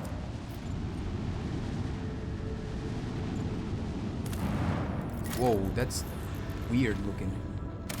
It's a dead world with plasteel in it and an identified void ship. Vox notification from the augur crew drowns out the usual noise of the bridge. An Imperial vessel, the Dark Piercer, and its escort ships are headed your way. Your archives make no mention of either the ship or its owner. Or its owner. I don't know why my accent slipped in. As you consider your course of action, the ship's captain contacts you first, introducing himself as the Pilgrim. The captain greets the rogue trader courteously and offers to purchase any information you might have on crystal phlogiston deposits. Ask why he needs the phlogiston. The captain's coarse laughter echoes from forth from the Vox. Phlogiston is a part and parcel of many different aspects of life in the Imperium. How exactly his customers are going to use it is none of his concern. All that the Pilgrim promises is that the phlogiston will be used for the good of humanity. I mean, that could be, you know, a bunch of poo-poo. Like, I don't know if I can trust it. Jai immediately remarks that someone without a name is not to be trusted. Deals with such people do not tend to end well. If she were you, she would first find out his secrets and then scrupulously remove him from the equation. Pascal becomes visibly animated at the mention of phlogiston, though indifferent to the prospect of a deal with a shadowy individual. The Magus nonetheless recommends you find out more about the phlogiston deposits. Your own protectorate would benefit from the knowledge. Sister Argenta sincerely believes the word of the Pilgrim. A cowl or golden aquila are no prerequisites for being his true servant. If the captain sincerely wants to help the Imperium, perhaps by his own methods, there is nothing questionable about extending a helping hand. Propose a deal. Valuable information in exchange for phlogiston. Succeeded, not succeeded. The captain of the Dark Piercer is in the best of spirits. In gratitude for your invaluable help, he sends you a small box containing ancient maps and documents. They appear to speak of a certain Imperial world lost many centuries ago. Damn. Then in a somewhat conspirational tone, the Pilgrim relates a story about a standoff between two Xenofleets, which he was told by an acquaintance. The person in question, sadly enough, died at the hands of the Inquisition before they were able to pass on the coordinates for the crash site of one of the Xenos ships. However, the Pilgrim knows for a fact that the vessel met its demise on an ocean world. Right. Bye, man. There you go. They went away. And so are we. There we go. Save here. After getting out of this loading screen. There you go. Chart new routes. Whoa. Pretty nice, pretty nice. And yeah, I'm gonna save it here, guys. There you go. Yeah, we can continue here from the next stream. This is lots of fun. This is really cool. I enjoyed it a lot. I hope you guys enjoyed it as well too. I'm really looking forward to see more of Warhammer 40,000 Rogue Trader. I've been really enjoying it a lot. Yeah, it's lots of fun, man. The time playing this game passes so fast. But yeah, thank you so much everyone for dropping by on the stream. I appreciate all of you guys spending your precious time here, either lurking or talking in chat and dropping by. I appreciate it a lot. Thanks a lot, guys. I hope you guys take care of yourselves, love yourselves, and see you guys in the next stream. Bye bye everyone. Bye bye. Be well, guys.